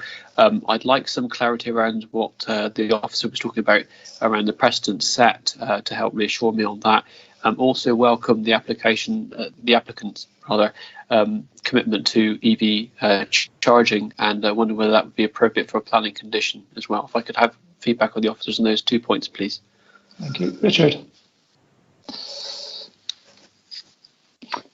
Chairman, I think it's probably better if Simon actually responds on that point. Simon. Thank you. Sorry, I missed the last question. Could the councillor repeat that, please? Sorry, the 2 points I raised were on the point you were talking about the precedent that would set for approval, and if the electrical vehicle charging point that the applicant offers to do could be made a planning condition. Yes, certainly. In terms of the precedent, because as you can see from the plan, there are areas of land along Jubilee Lane. Do you want to put that plan back up, Richard?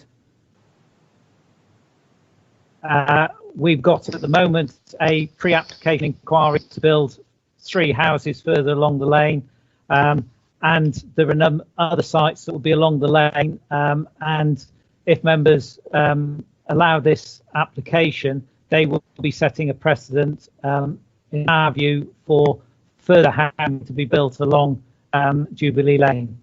In terms of the condition on the vehicle charging point, yes, we could control that as a condition. If members are minded to approve it, then we would want quite a number of conditions to be put on the outline permission. Thank you, Chairman. Richard, anything else to add?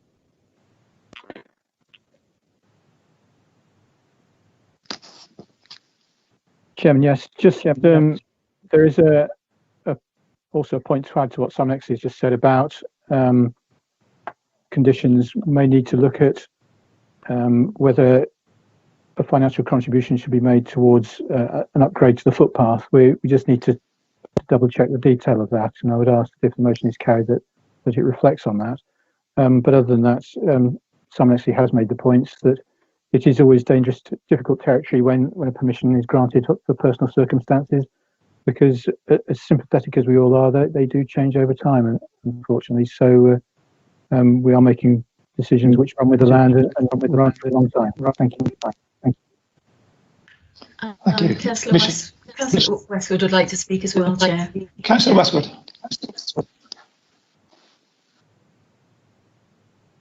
Thank you, Chair. Could Simon indicate what kind of conditions we'd be looking at? Is it possible to tie the dwelling into the very specific use of the family? I probably don't think it is.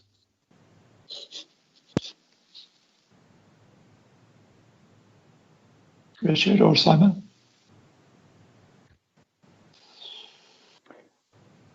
Chairman, I think give Simon a moment to connect if he can, but I think it is a difficult area, and there is advice on the use of conditions and particularly trying to limit them to personal circumstances or occupancy. And whilst you do get occupancy conditions, particularly, for example, related to agricultural use, it is more difficult when it's an operational building to make that personal to a particular applicant.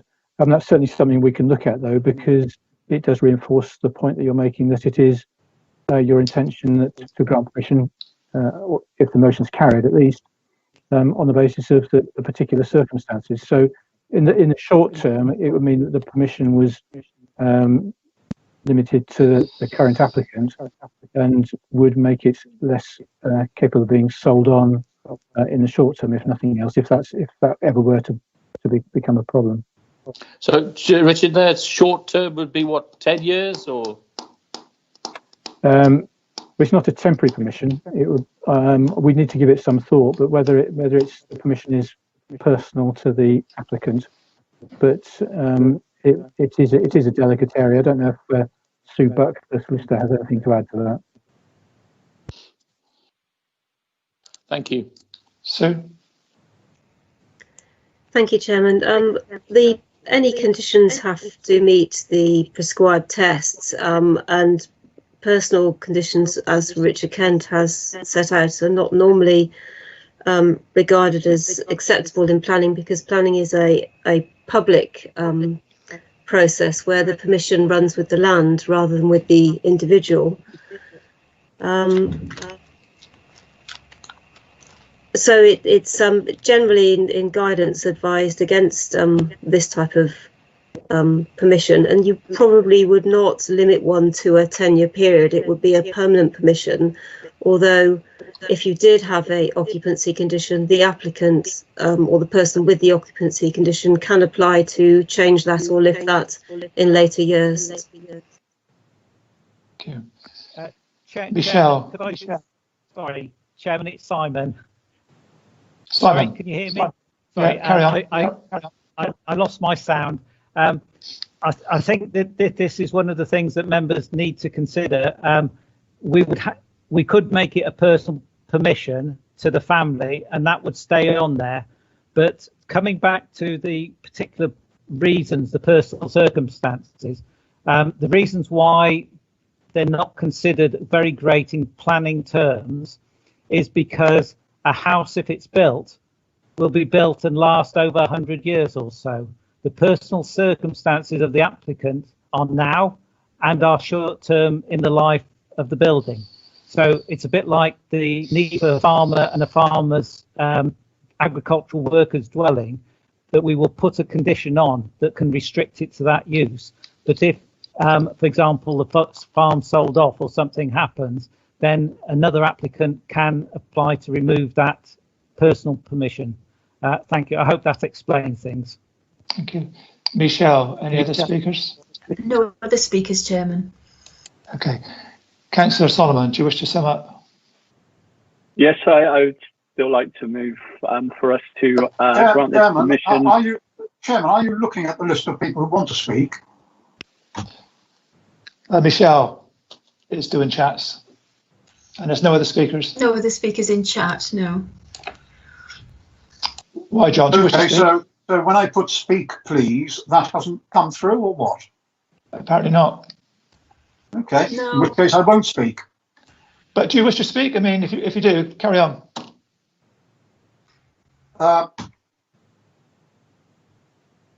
You're on mute, John. You need to unmute yourself. Sorry. Am I still with you? Every second word. Okay, there's something strange happening now on the screen. A whiteboard come up. It says, hi, yeah, I have you're the about same. to join the Somebody's put a whiteboard up. I think someone's clicked on that instead of mute. So that's not my fault. Carry on, John. Okay, right. It's just to say that, of course, there's every reason, every social reason, every human reason why we should approve this. But if we do, we have to be prepared that there will be other planning applications along that road, down towards Ladymead Cottage, which we will find it very difficult to refuse.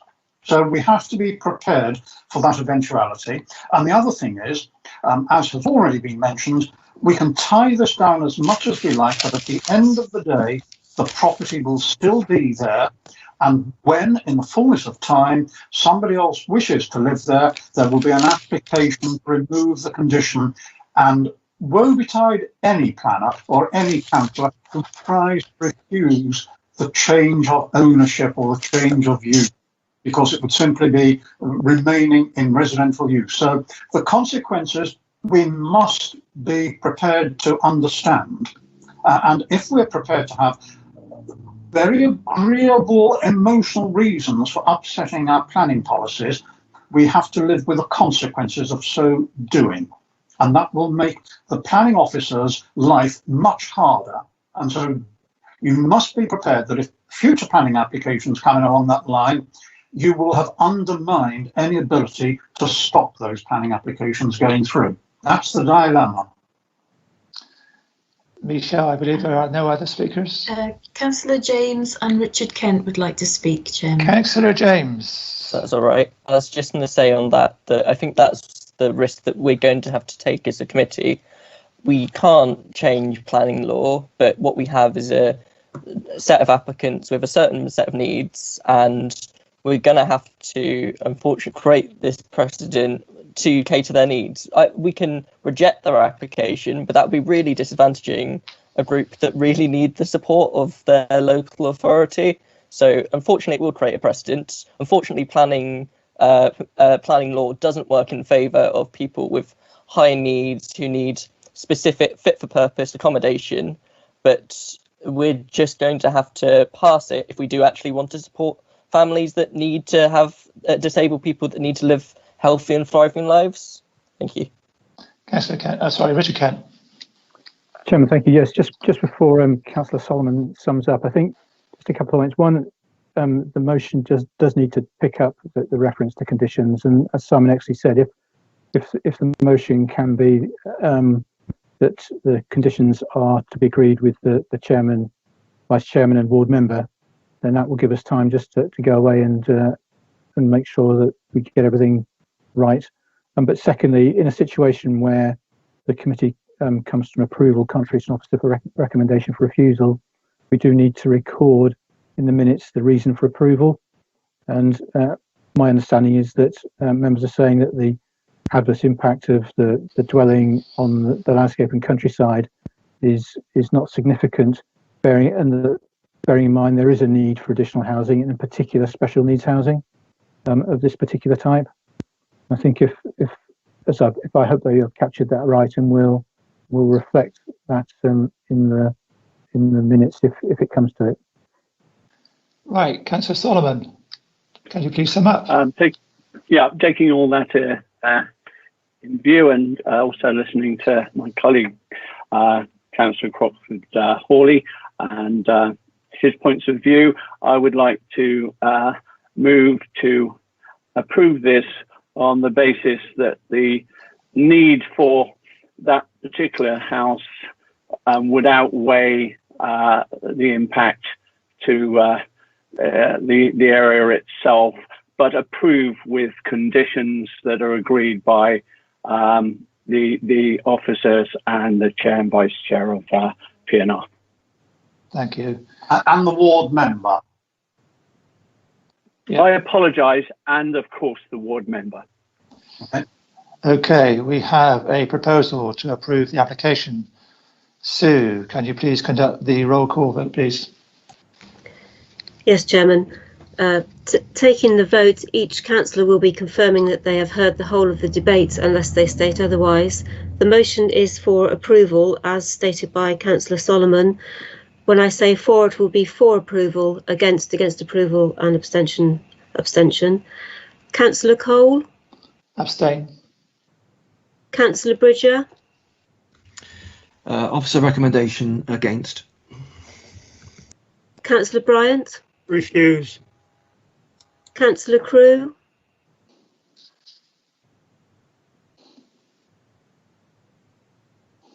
I'll come back to Councillor Crew. Councillor Croxford-Hawley? Approve. Councillor Cronolly? For. Councillor Harley? Councillor James? Sorry, is this for the officer's recommendations or against them? This is for Councillor Solomon's right, approval. Yes, for. Yes, thank you. Councillor Lane Morgan? Sorry, Councillor Lane Morgan? For. Councillor McQuillan? For. Councillor Payne? For. Councillor Solomon? For. Councillor Westwood? For. If I can just return to see if Councillor Crew is there. Councillor Crew? And just try and see if Councillor Harley is there. Councillor Harley? No.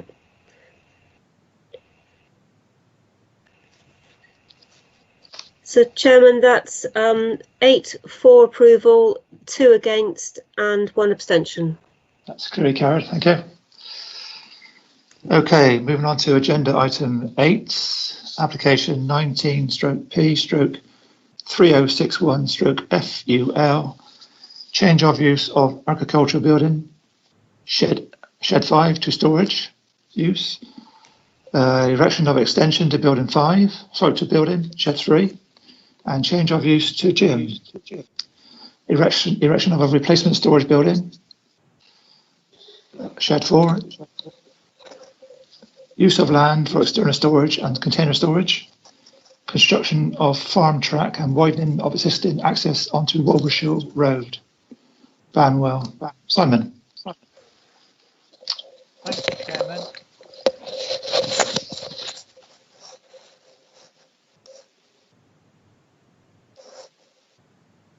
Thank you, Chairman. I'm just waiting for Richard to put the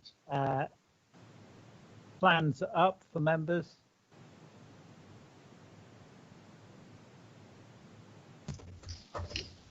We can see them, Simon. Ah, you are very lucky because I can't see anything apart from a black screen. So, okay. I'm assuming the first plan is the site location plan with a red line around it, which shows in the bottom corner where the access. Oh, sorry, an aerial photograph. It's just come up. And disappeared again. The bottom corner is the site area is edged in blue. In the bottom corner is where the access joins Wolvers Hill Road. The motorway is further to the just off the aerial photograph on the left-hand side that members can see, and members can see a range of buildings on the site. Can we move to the next slide, please? That's the red line around the site, which shows the extent of the area that's going to be included in the application, with a range of the buildings that are on the site. Next plan, please.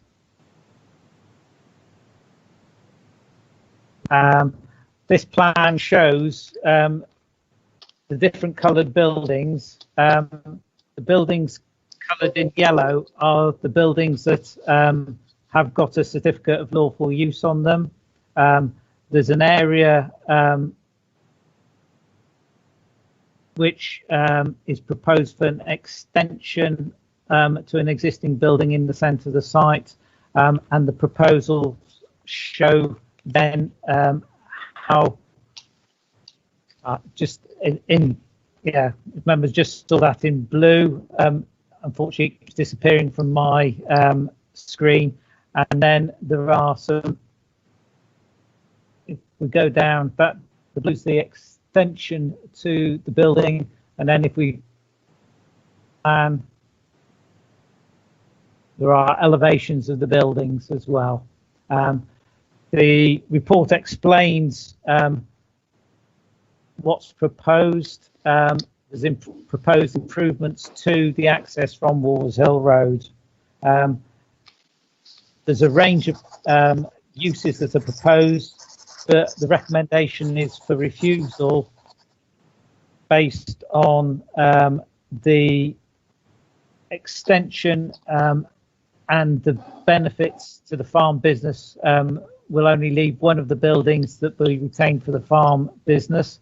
The second refusal reason is because of the location of the gym, which is a D2 use, which we wouldn't normally approve in the countryside. And then the last reason is on flood risk grounds.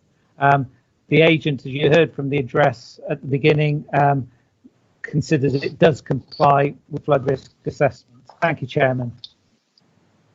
Thank you. Councillor Harley, are you still on the telephone? Chair, I don't believe Councillor Harley is in on this. As an adjacent councillor, is it permitted for me to speak for this, or does it have to be Councillor Harley? Councillor Sullivan, carry on. Chairman, I would like to also speak to this one. I know fair bit about site. Okay, Councillor Sullivan first. Yeah, I must apologise because it seems I'm spending the whole afternoon going against our officer's recommendations. But I do feel that this, and I have visited this site, I do feel this site would be a very useful site for Banwell, as it would bring some employment, and also by. Anne is here, but I'll just. Oh, she's gone. I'd also think that by putting a gym there, it would be excellent in view of the 54 extra houses we've just approved in Banwell. It would be somewhere for those people to go and work out. So I think we should approve this one. Councillor John A. Morgan. Thank you, Chairman. Yes, for those people who don't know the site, it's close to the north end of Wolvershill Road, which, the other end of what we were talking about earlier. And it's at the bottom of the bridge over the M5, if you're coming from the other direction, from the Morrisons roundabout towards Banwell. This is a site I've known for many years, as we used to get our Christmas turkeys from Gobble Farm. Until about 10 years ago, when the owners were unable to sustain the business any longer with competition from supermarkets. And since then, it seems the owners have been forced to diversify, as many farmers, especially small farmers, have had to do. And the chairman and I visited last week and walked the site, which was much larger than I had realised, because I'd previously only gone just inside the gate to where the turkey refrigeration were used. But apparently all that refrigeration equipment which went with the turkeys has long Harley, gone. Excuse me, Chairman, can I now speak on joining. this? I've been cut off. Councillor Harley. Councillor John A. Morgan, can you finish and then I'll bring in Councillor Harley. Well, I don't know what's been said. I don't know what's been said, but I think, I've if you just hang on, Councillor Harley, just hang on, I'll bring you in. Chairman, John, may I give way to Councillor Harley and come back when she has finished? That's very gracious. Councillor Harley. Thank you. Yeah, can I just say a personal thank you to Councillor John A. Morgan for allowing me to do that. I don't know what has been said, but as the ward councillor, I think you will be gracious enough to hear me, and I've had nothing but trouble this afternoon with all the equipment, so I'm not in a very good mood. Suffice to say, well, Chairman, as I say, as the ward councillor, I wish to move approval, and hopefully I've got a seconder. By the sound of it, I might have. Yeah. Have I got a seconder? Yes, John Morgan. Yes, Yeah, fine. Thank you so much. Well, members and chairman and members, it is important that that members are reminded that over the last 30 to 40 years, farming in this country has been decimated, and for any farms to try and survive for the next generations, they have had to look for a diversification, and you only need to look around just in North Somerset to see that this is the case.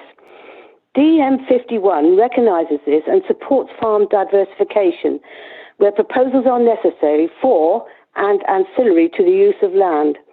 The proposal makes use of redundant buildings, thereby allowing the farm to become viable. With the farming of 65 acres of land with its sheep enterprise, this operation continues to use the largest building for agriculture. As you will see, the change of use relates to existing buildings. There is no loss of agricultural land in the process. Everything, including the hard surfaces, are all within the existing farm building curtilage. The farm originally focused on turkey production, but as we know, if something is not viable, as this was the case with the turkey procedure, it cannot be sustained. Then you have to look at something else. You cannot afford to leave dormant units. It costs money, so all the turkey sheds are being let out for commercial use, for which permission is now being sought. Part is already permitted by a certificate of law for use. The largest remaining livestock building is being retained for lambing and hay storage. What is being sought here fully embodies policies DM54 and DM56. Gobble's Farm has responded to business demand And for years, I have been trying to find land for new businesses to start up. And North Somerset has not been able to respond. We are an entrepreneurial country, and we need, particularly at this time, to rally support for such activities. These are the people who are going to rebuild our country. There are 10 businesses using this site. These include carpenters, shop fitters, carpet fitters, engineers, scaffolder, and many others. You can see that these schemes are desperately needed. It is a start-up for them to build their businesses, and if they get too big, then they have the start to move on. The gym, and I did hear a bit about the gym. Quite frankly, we don't have to go into Weston-super-Mare. We need it in the rural areas as well. Has been trading for over 10 years. It provides one-to-one service to clients, but responding to demand, it moved to Gobbles Farm 3 years ago. And altogether, these 11 businesses employ over 20 people. The report mentions flood risk, and I know that's been probably already debated. And a sequential test, I think, that is no longer needed because the application has withdrawn the area of land that was proposed for HGV parking, which did require a flood risk assessment and sequential test. With reference to the small extension required for the gym, I think that we will find that under NPPF, technical guidance, no test is required. With reference to any impact on the countryside, the small extension and replacement building proposed is all within the farm building complex and existing curtilage. The buildings are adjacent to the M5, which means that it has no impact on a rural setting. In fact, its only neighbour is the Ivy House Farm Business Centre. There is no impact on any residents or walkers. All the points I have addressed as to being of no reason but to approve this application. Thank you, Chairman. Thank you. Vice Chairman. Thank you, Chairman. Yes, I was saying that the whole turkey business is long gone, as Anne has just confirmed. The applicant has sheep grazing in fields or fields just adjacent to the main site, and these are brought in for the winter into one or more of the barns. Other barns seem to be used for storage of hay, straw, and so on, as referenced to Shed 5 on the application. Now, the application to erect and extend to the Shed 3 and change of use to act as a new gym is something which particularly appeals to me. This is not your grunt and sweat type gym. You won't see Councillor Solomon down there pumping iron. Well, he probably wouldn't be able to anyway. But this, in actual fact, is largely for ladies only. And to try and put it as delicately as possible, the facility is for the larger lady, the larger girl, who would not go to a gym, which is likely to be mixed use and so on.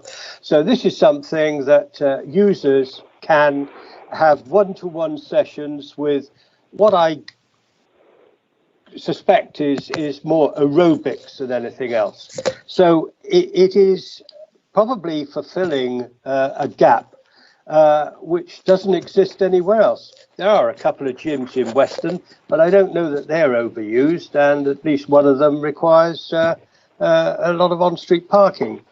So this is, as I say, I believe this is a unique facility, and you will see that it's already attracted 6 letters in support, and the Banwell Parish Council has no objection. And I'm sure that when word gets out, it will be a very popular venue for many females who are not catered for elsewhere, as far as I know. I'm positive that no one driving along Wovershill Road in either direction past the entrance to Gobble Farm would know that it's there. It's bounded on the north, as Anne has said, immediately by the M5 and shielded from the motorway noise by a high bank. The site already contains 16 lock-up businesses, which we saw last week, 8 on either side of the main drive through the site, leading down to the applicant's house. And these lock-ups are very popular, and there's usually a waiting list of small businesses to move in. Now, right opposite, on the other side of Wovershill Road, is a small industrial site, again, as Anne referred to. containing a range of 10 single-story businesses. There's an escape room, a French polisher, an upholsterer, a memorial maker, a picture framer, window and door services, a craft unit, and 2 at present empty. So there's a wide variety of well-established out-of-town businesses which are all discreetly positioned and well supported. And as I say, neither side of the road is obvious for anybody passing. The speed limit along Wovershill Road, or at least that section of it, I believe was recently reduced to 40 miles an hour. Finally, there's mention of the possibility of flooding on Gobble Farm. And my inquiries is that the likelihood elicited a response that there'd never been flooding on this site, and if there was, most of Weston would be underwater.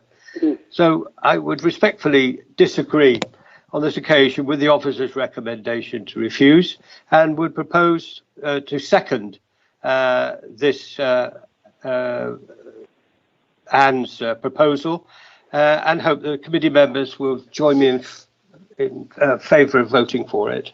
Thank you. Michelle. Councillor Bridger and Richard Kent would like to speak, Chair. Councillor Bridger. Thank you, Chair. Just getting some interference there. I just wanted some clarification, please. Is this site on a bus route? I was reading the report, page 7 of the report, which talks about the community facility, and seems to be some, concern from highways, basically, that there's obviously the issue of potentially, I think that facility, there is a gym actually on off Davis Lane in Clevedon at the Hand Stadium, isn't there, which I don't think has access by public transport, but I think we really ought to be encouraging that sort of facility where there's access by public transport, if such that exists. But I'd like some clarification, please, from someone who might be able to respond to that. Okay, Richard. Chairman, I think I'll leave Simon Exley to respond to the point of detail, or James Wigmore, whichever. But I just wanted to pick up on the comments that briefly that Councillor Lee Morgan made, and I think it's really important that we do approach this in terms of equalities and not be gender specific. I understand the point that's being made, but I don't think it's that those sorts of arguments can be given any credence or weight in the debate. Thank you. Simon. Thank you, Chairman. I'm not sure about the issue of the bus route and whether there's a bus route along that stretch of Wolvershill Road going over the motorway bridge. I understand that James Wigmore is seeing if he can find that out. What I would say is, though, is we would normally expect a gym, a D2 use, to be located in a built-up area where it is more accessible. Hello?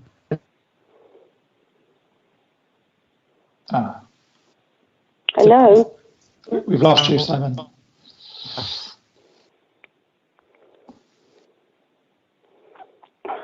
We've lost Simon. Chairman, in the meantime, I think our understanding via Roger Wilmot is that there is no bus route. I don't know, Roger, if you're able to just update us on that.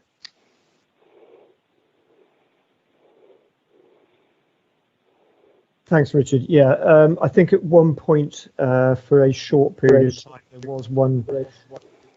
Can you hear me? Yeah. Yes, we can. Hear me? Yes, we can. Yeah, okay, yeah. Sorry.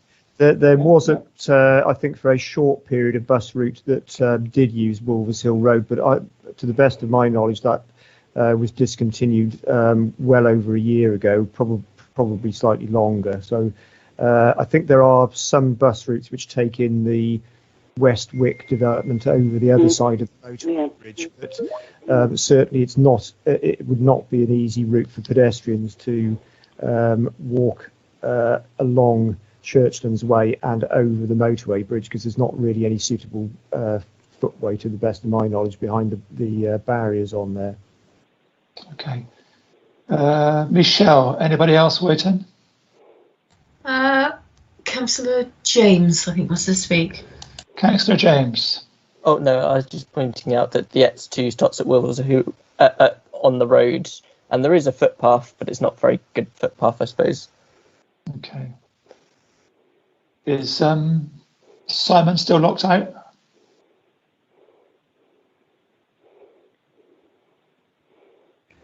I believe he is. In which case, Councillor Harley, do you wish to sum up? Yes, Chairman, I will. Thank you very much, because we're all going to be locked out in a minute if we're not careful. But I would like to, obviously recommend approval with policies, as I've already mentioned, because of the policies. It's a facility that's desperately needed. And can I just say, would not be too happy to put so much emphasis on a bus route, because quite frankly, in the rural areas, I wouldn't call anything that we've got as a bus route. It doesn't fit in with anything. So people do have to get in their cars, I'm afraid. And you will find anybody that's usually using a gym, they go in a pack. So I think that is not a reason to refuse it. It's much more important that we support these entrepreneurial businesses and keep the diversification of our farming industry in charge and moving forward and building up this country. Thank you, Chairman. Thank you. Right, we have a proposal to approve the application. Chairman, Chairman, just before we do, again, same points you made previously about the need for conditions. Could I suggest that again that Councillor Harley accepts that the conditions be delegated to or agreed with the Chairman, Vice Chairman and Ward members as previously? Okay. Yes, thank you. And sorry, Chairman, totally different again. Would you please also adhere to that request for the other Banwell one, please? The conditions. I think we've already agreed that. Yeah, okay. Well, I was out of action then because the thing went off again. Right, okay. Thank you. Okay, Sue, can you please conduct the roll call vote, please? Yes, Chairman. The proposal, the motion by Councillor Harley is for approval for the reasons given, subject to the conditions to be agreed. When the councillor is asked for their vote, they will be confirming that they have heard the whole of the debate unless they state otherwise. So when I say for, it will be for approval, against will be against approval, and abstention. Councillor Cole. For. Councillor Bridger. Against. Councillor Bryant. Approval. Councillor Crewe. Councillor Crockford-Hawley. For. Councillor Cronelly. For. Councillor Harley. For. I think, Councillor Harley, you didn't hear the whole of the debate, so I'll have to mark you as an abstention. Oh dear, that's sad. Which one did I miss? You missed Councillor Solomon and Councillor Leigh Morgan. I heard Councillor Leigh Morgan. Councillor James. On that point, Chairman, hold on, didn't Councillor Harley propose this? Yes. Is she allowed to propose it, even if she's counted out and can't vote on it? Then surely she can't propose anything. I agree with the councillor. Councillor Harley should be heard. Her vote should be followed through. But there's the law. My understanding is, well, not my understanding, that the legislation is what the legislation is. I would have to check the point on whether she's still allowed to propose. I mean, obviously, another councillor. Just for clarity and the avoidance of doubt, I will propose. If I can butt in now, if you can recall at the beginning of this debate, I proposed, because Councillor Harley wasn't in the meeting, I proposed this motion. So on that basis, Councillor Solomon and Councillor John Morgan. Proposed and seconded. The same motion. Thank you. I'll continue then. Councillor Leigh Morgan. For. Councillor McQuillan. Councillor Payne. Sorry, 4. Sorry, was that Councillor McQuillan or Councillor Payne? Sorry, this is Councillor McQuillan. I'm sorry, I couldn't quite find the unmute button in time. I'm voting 4, please. Thank you. I'll just return to Councillor Payne. 4. Councillor Solomon. 4. Councillor Westwood. 4.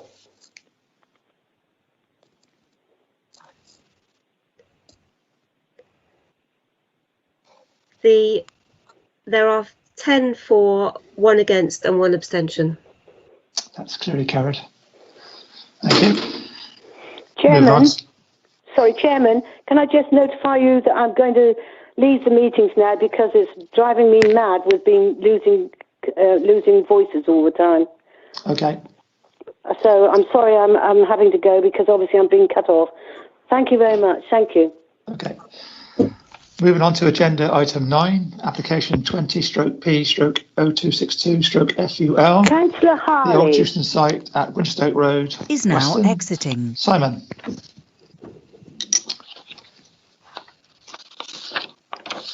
Thank you, Chairman. Can you hear me this time, Chairman? You're very, very faint. Is that better, Chairman? Not much. I've got my mic on maximum. That's okay. That's okay. That's okay. Good. Thank you. The location plan shows where the site is. It's known as Jewson's because they're the builders, merchants that occupy the site. They have a big warehouse building that's at the rear of the site, but the site fronts onto Stoke Road towards the roundabout. You can see that the rear of the site, the top right-hand corner, the red line, joins the end of Langford Road. And you can see the residential properties immediately to the north of the site. In that industrial estate, just to the left of the site, and to the bottom right of the site, there's a scrapyard. So the site is in that area is a commercial area with residential properties adjoining the site to the north. If we can go to the next slide, please. That's the red line goes around the site itself, which shows where it joins the industrial site to the north, and the houses are on the right hand side. Next slide, please. This shows the layout of the site. The site will be split into 2 parts. The first part is the area which will provide a reception area and office for the operation. Customers will come in and collect cars from that front area. Councillor Alan Twally is going to rejoin. Is now joining. And the second part of the site towards the back of the site will contain further car parking with another building that will house repair and spraying booths. If you can just see that, it's towards the centre and top of the site in that area. Next slide, please.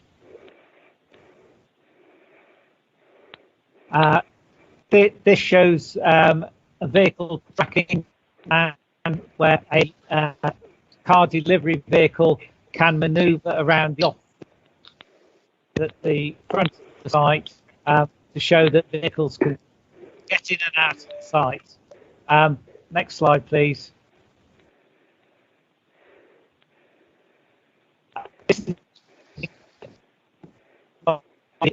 repairs and the paint spraying. You can see the doors are open to let the vehicles inside it. Next slide, please. That's the building that shows how the car inside the building. Next slide, please.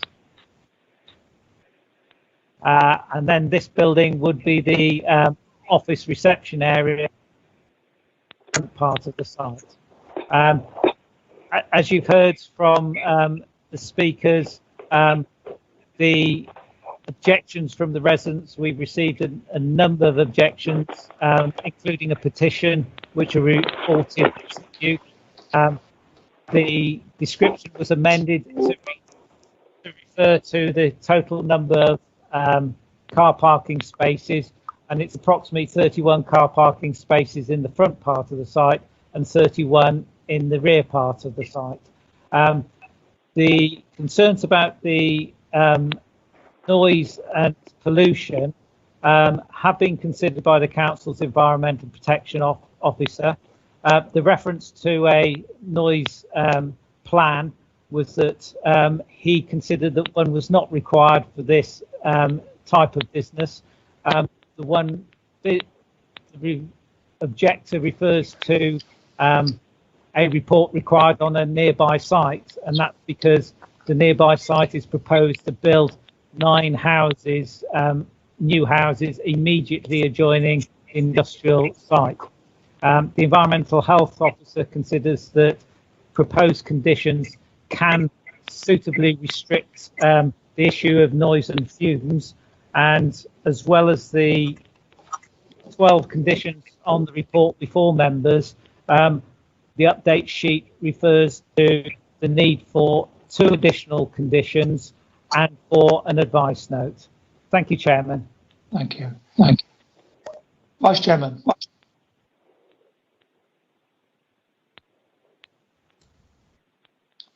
Can't hear you, John. Can't hear you.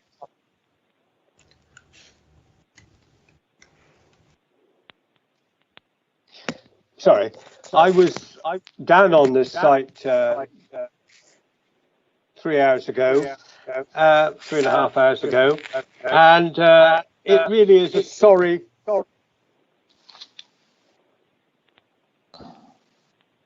Somebody not muted? Carry on, John. Okay, thank you. As I say, I was down on this site 3.5 hours ago, and it's a sorry state. It's you might almost say it's derelict, this site, and obviously it was used for industrial purposes many years ago. The land at the back there is overgrown, and but there is an open space, albeit overgrown with grass and other vegetarian, to the nearest house in the Potteries. I feel that the usage of this as a car rental facility and somewhere to spray vehicles and that sort of thing is not something that would impact on the neighbours. It is not going to be noisy activities. I mean, you can go further up the road, and there are other garages and sale rooms and so on, and where work is being done on cars, body work and so on, and you wouldn't notice that they're there.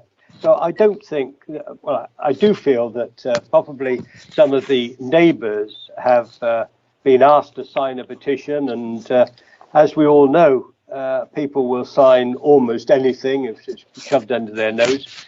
And I think that it's something which they've had their ires worked up, and the truth of the matter is that it will be, I think, a fairly insignificant business from a noise and other nuisance ways.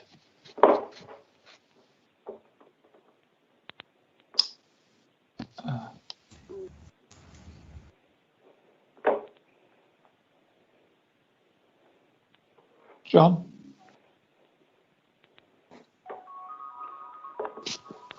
Yes, so I will recommend that approval. Okay. Is there a seconder for approval? Just to jump in on this, sorry, I don't want to. So I know Councillor Parker wanted to speak, but I wrote in the chat to effectively speak first to propose something different. Well, can I just find out if there's a seconder first?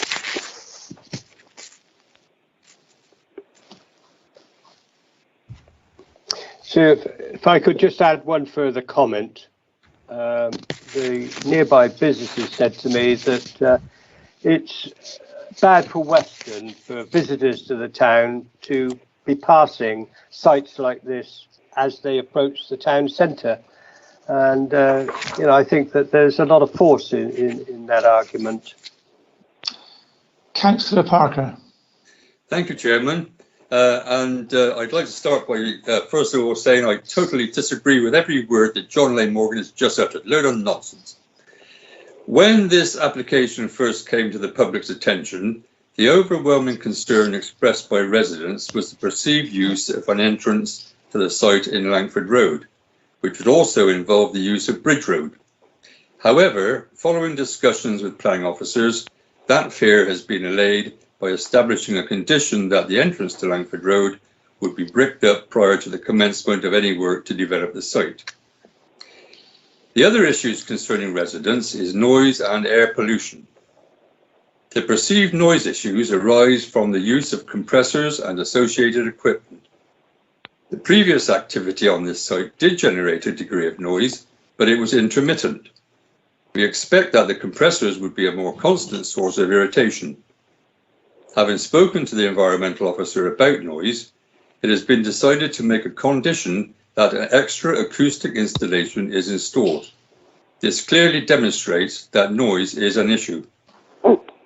With regard to air pollution, the report tells us that, and I quote, the proposed building that would serve the spray booths and vehicle repairs would be closed on all sides apart from doors on the front that can be opened.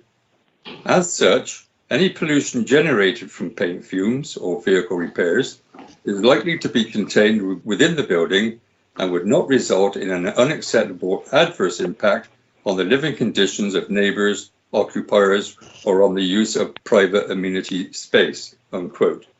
I don't believe for 1 minute that all fumes generated could be contained within the building. The workforce would probably choke. So where are the fumes going? The Old Jewson site is designated as B1 class use site. Line C in the definition of B1 class states, for any industrial process being a use which can be carried out in any residential area without detriment to the amenity of that area by reason of noise, vibration, smell, fumes, smoke, ash, dust, or grit. From what I have read so far, I'm not convinced that the elimination of noise, vibration, and smell is well catered for in this application. It is my view that the applicant's proposed use of the Old Jewson site falls within the B2 class use class, namely use for the carrying on of an industrial process other than one falling within class B1. The applicant proposes use of the rear half of the site close to residential properties to accommodate 4 industrial units for car body repairs and resprays, together with associated parking. As this use falls within the B2 use class, it would clearly cause detriment and nuisance to the lives and amenity of people living in the residential areas of Langford Road and Woodview Terrace, which back onto the application site. In 2012, in the case of Brighton and Hove versus one other, the planning inspector made this comment in his summing up.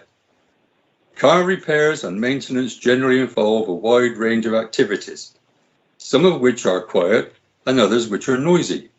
For example, noisy activities would include the use of compressors, air tools, sanders, grinders, and hammers. The revving of engines is a common and noisy activity associated with vehicle repairs and maintenance. All of these processes would be detrimental to residential amenity if undertaken in a residential area because of noise, fumes and smell. I am in no doubt that vehicle repairs and maintenance are general industrial issues that fall squarely within the use class B2. The residents and I feel the proposed application would create noise, fumes and smell, and it is close to residential properties. I asked the committee, would you like to live next to what is being proposed? Further, I would ask that this application be deferred pending further investigation, and in particular to consider whether the proposed operation does fall within Class B2. Thank you, Chairman. Thank you. Michelle. Councillor Cronley and Councillor Payne, Chairman. Councillor Cronley. On a point of order, where exactly are we? We've had a proposition which was not seconded. So we now have a counter proposition which has itself not been seconded. We haven't had a no, John. We haven't had a counter proposition because Councillor Ian Parker's not on the committee. So I'm waiting. It's me who's going to propose it. In which case it is now. Councillor Connolly. Yeah. So John's right. So you can work out what I'm going to say. I'm going to propose that the motion that is deferred. Yeah. I'll leave it as that. We don't need to debate whether. That's fine. We'll propose to defer, and if I get a seconder. I'll second that. Mike Solomon. Okay. On deferment, are there any people wishing to speak? Michelle. Councillor Payne has a question. Okay, Councillor Payne. Thank you, Chairman. I was just wondering why in the officer's report it describes the area as being in the town centre of Weston-super-Mare. By anybody's observation, it isn't, and it's not in the area which is defined by the town centre supplementary planning document, and in the core strategy, it's in the gateway area. So that's my question. Simon.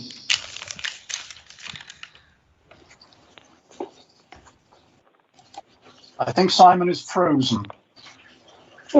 Chairman, can I ask that we go to the vote, please? I'm sure that you can, but let's get the answer to that question. I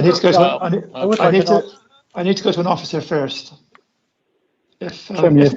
Chairman, sorry, yes. I think Simon actually has got some connection problems, and he might join us in a second.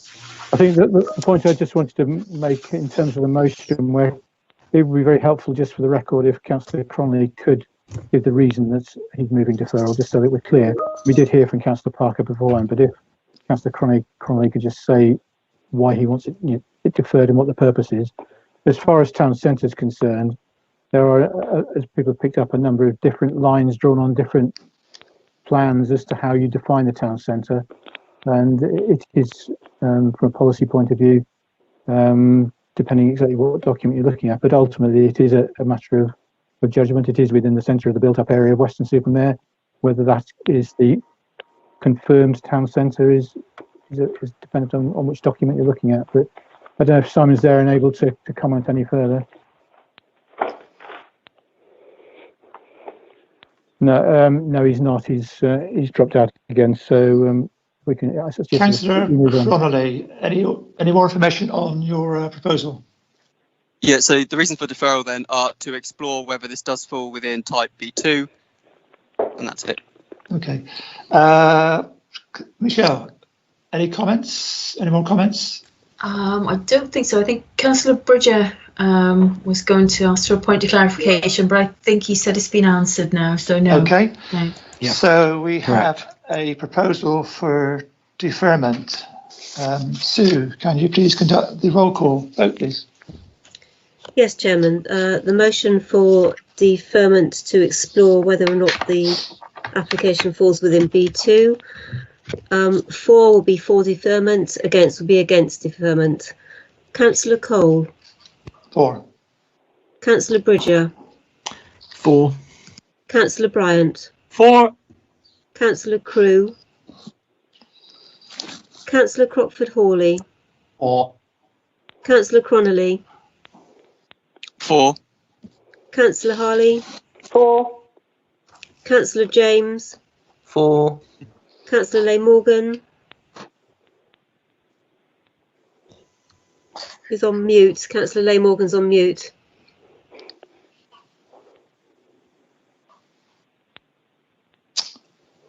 4. Thank you. Councillor McQuillan has left the meeting. Councillor Payne. 4. Councillor Solomon. 4. Councillor Westwood. 4.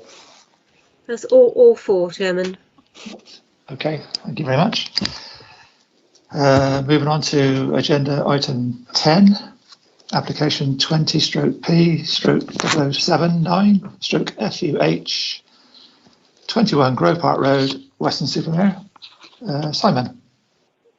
So, Chairman, we're still trying to establish contact with Simon. So, if we could just pause for a moment, I'll put the slides up and just see where we have got to. In fact,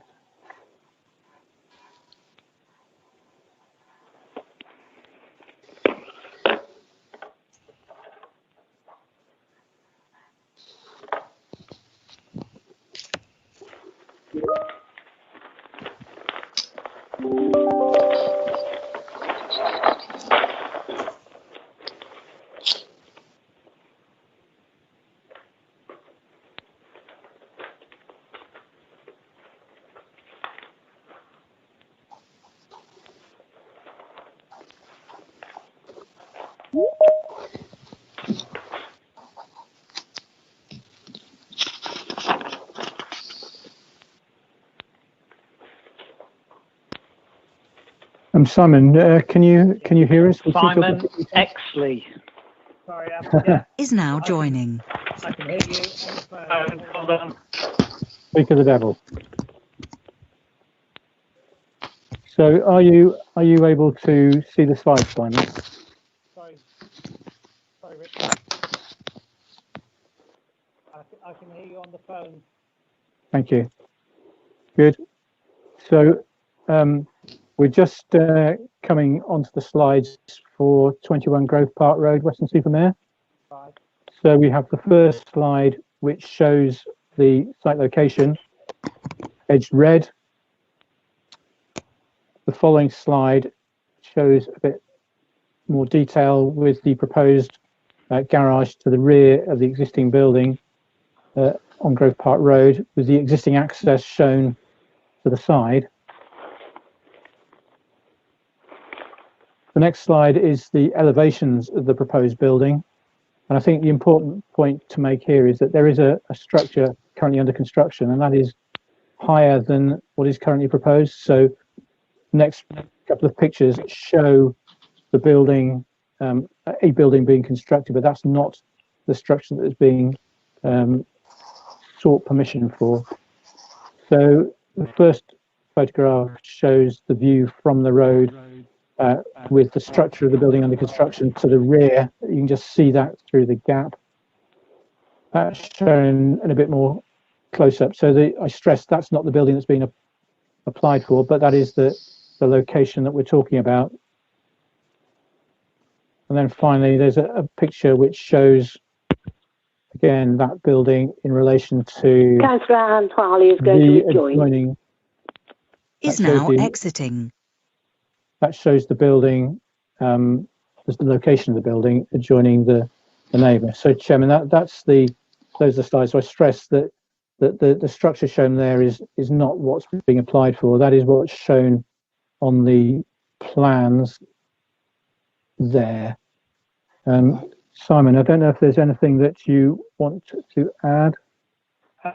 Yes, if I could. The structure that's the steelwork you can see is 5.15 meters.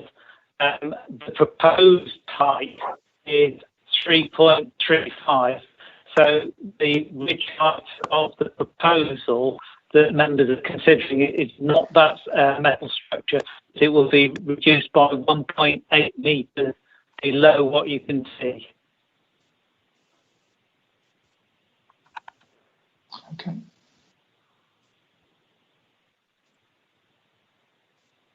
Any more comments, Richard, Simon? Chairman, no. I think it's over to members. Okay. Councillor Crawford-Hawley. Thank you, Chairman. I'm generally reluctant to refer matters to committee, but on this occasion I'm doing so. I fundamentally disagree with the officer recommendation. There are several complaints have come to me about unauthorised development and come to officers as well, though even though they're associated, they're not actually relevant to this application. So I'm going to ignore them. Is Sorry? now exiting. Oh, right. Simon actually is exiting. And so even though we do have these complaints, I'm going to ignore those. The applicant's agent, Mr. Woolley, certainly has experience in local planning matters, and I assume he advised the applicant of the need to obtain planning permission for his development, but for reasons unknown to me, the applicant commenced work without the receipt of the benefit of planning permission. And what you've seen in those photographs is the engineering work he has put up without any planning permission. Now, I presume that this garage work that he has been undertaking has ceased as a result of planning enforcement officers giving due warning to the applicant.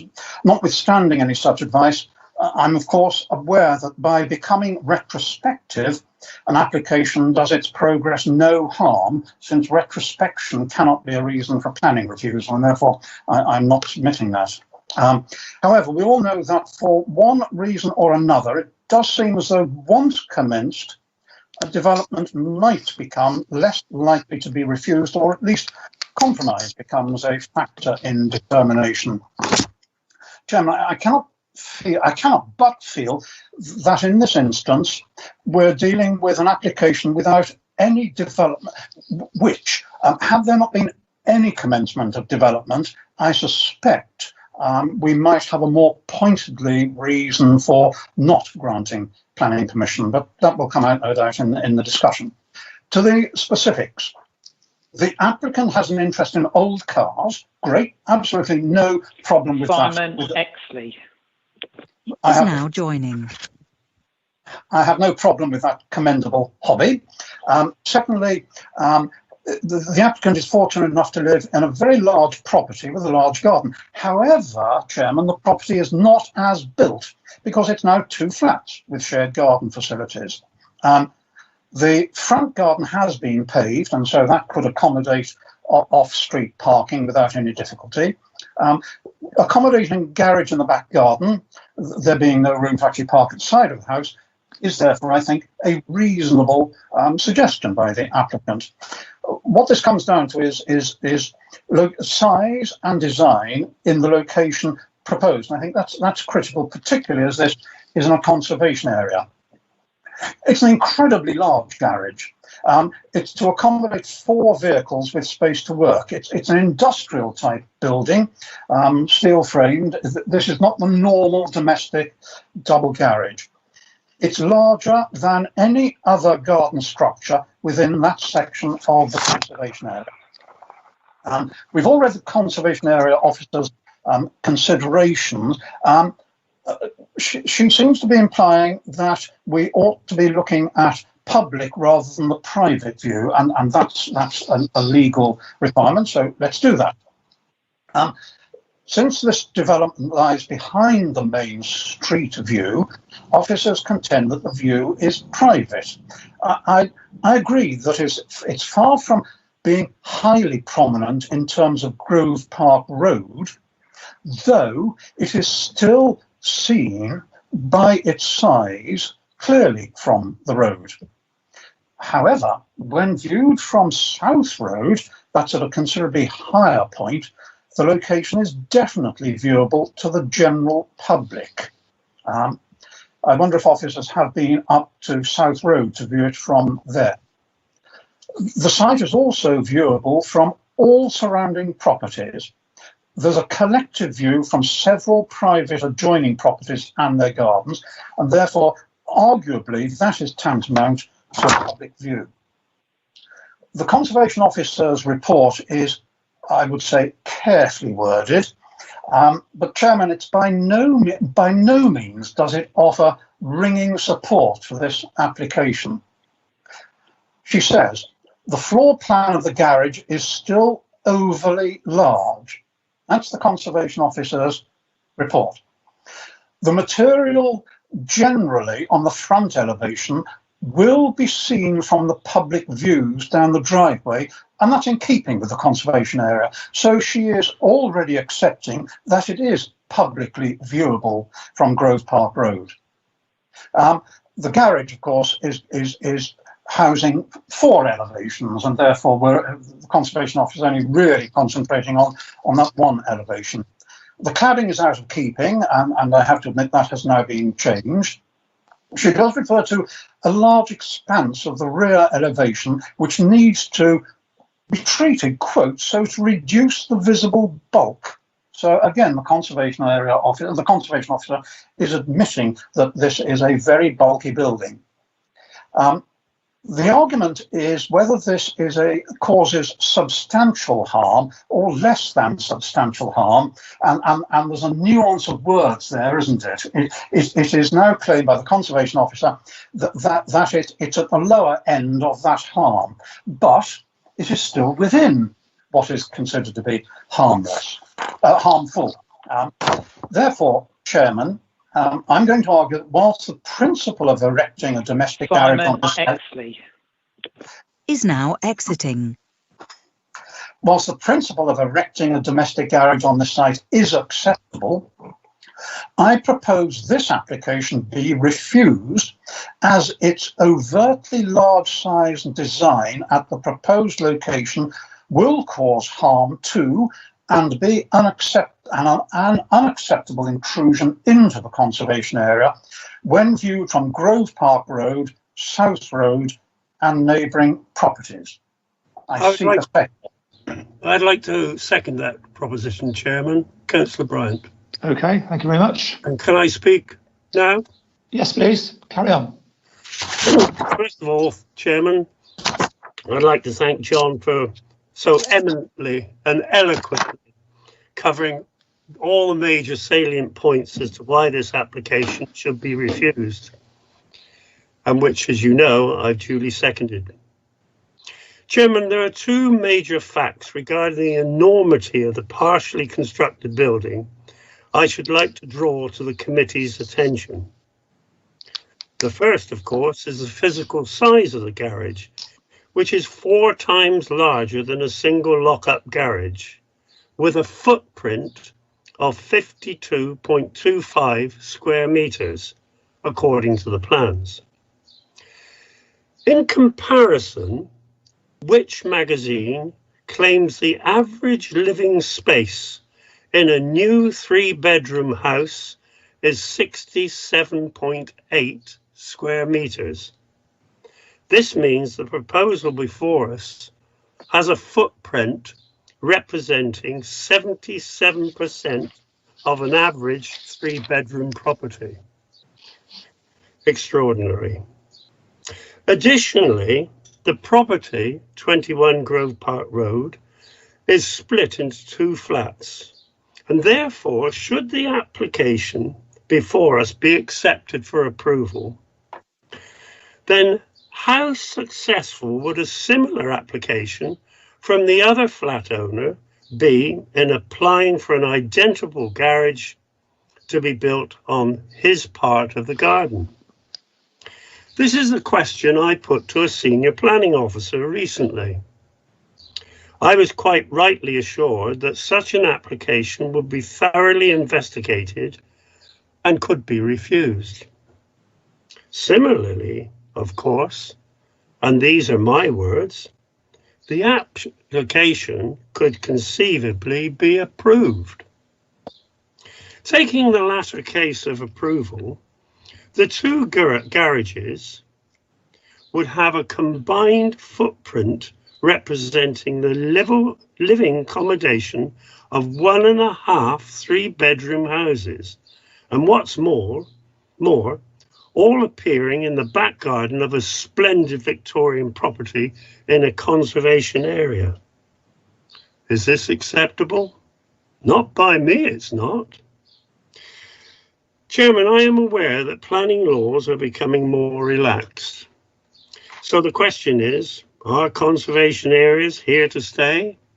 Or are they to be whittled away to meaningless areas of former glory?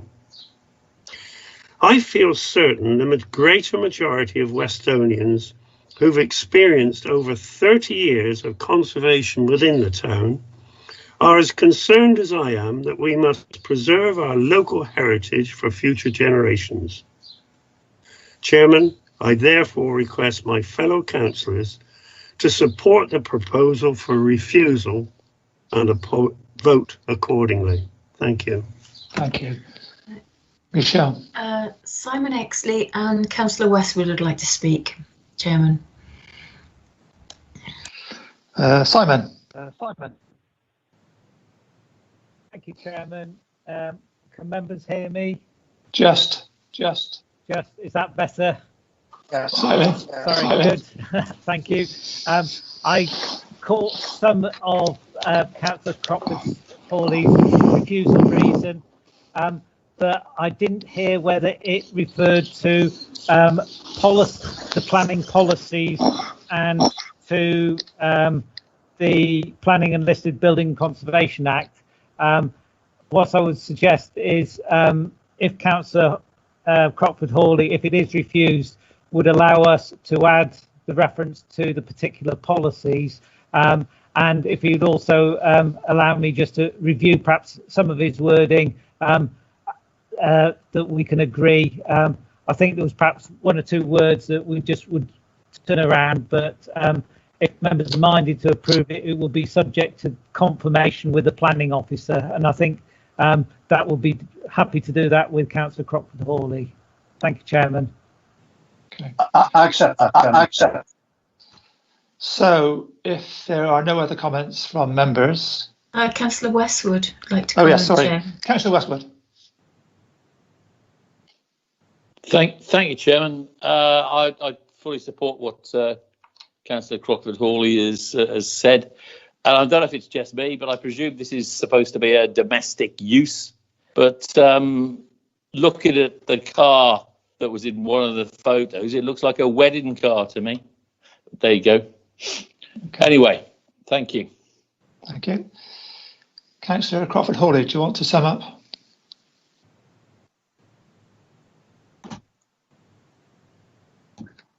Sorry, no, Chairman, I've got nothing else to add other than to, I'm conscious of the time and would ask members to support the refusal.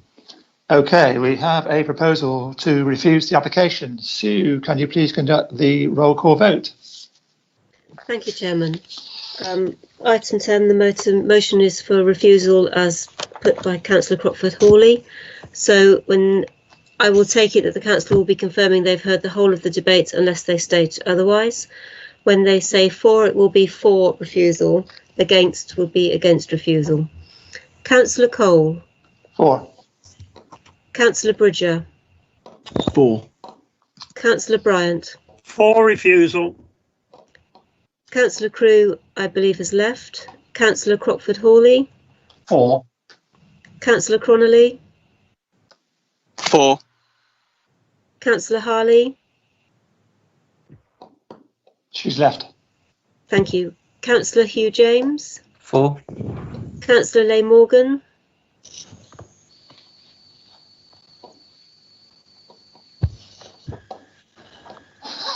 Speak. Sorry, I might come back to Councillor Leigh Morgan. Councillor McQuillan. Has left, I think. Thank you. Councillor Payne. For. Councillor Solomon. For.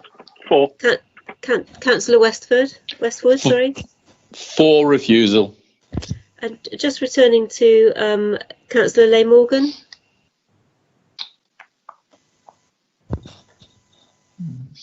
No. It's not close. Well, it's 9-4. It's carried, Chairman. Okay. Thank you very much. Agenda item 11, planning appeals. Richard. Chairman, nothing to add to the report. Members can see the information. Officers can answer questions at any time.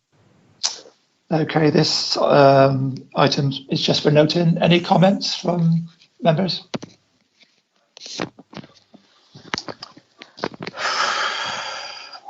Michelle, none? No, none, Chairman, sorry. Okay, move on to... Somebody spoke? Moving on to item 12. Sorry, Chairman, are we on planning appeals decisions? Yeah, I do apologise, Chairman. I've momentarily been defected. I've just got one question, please, if I may. I noticed that one of the appeals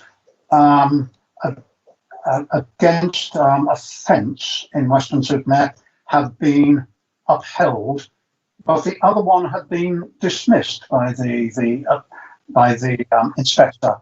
Have officers any views on that? I'm not sure because I don't know why one was refused by the inspector and one was approved by the inspector.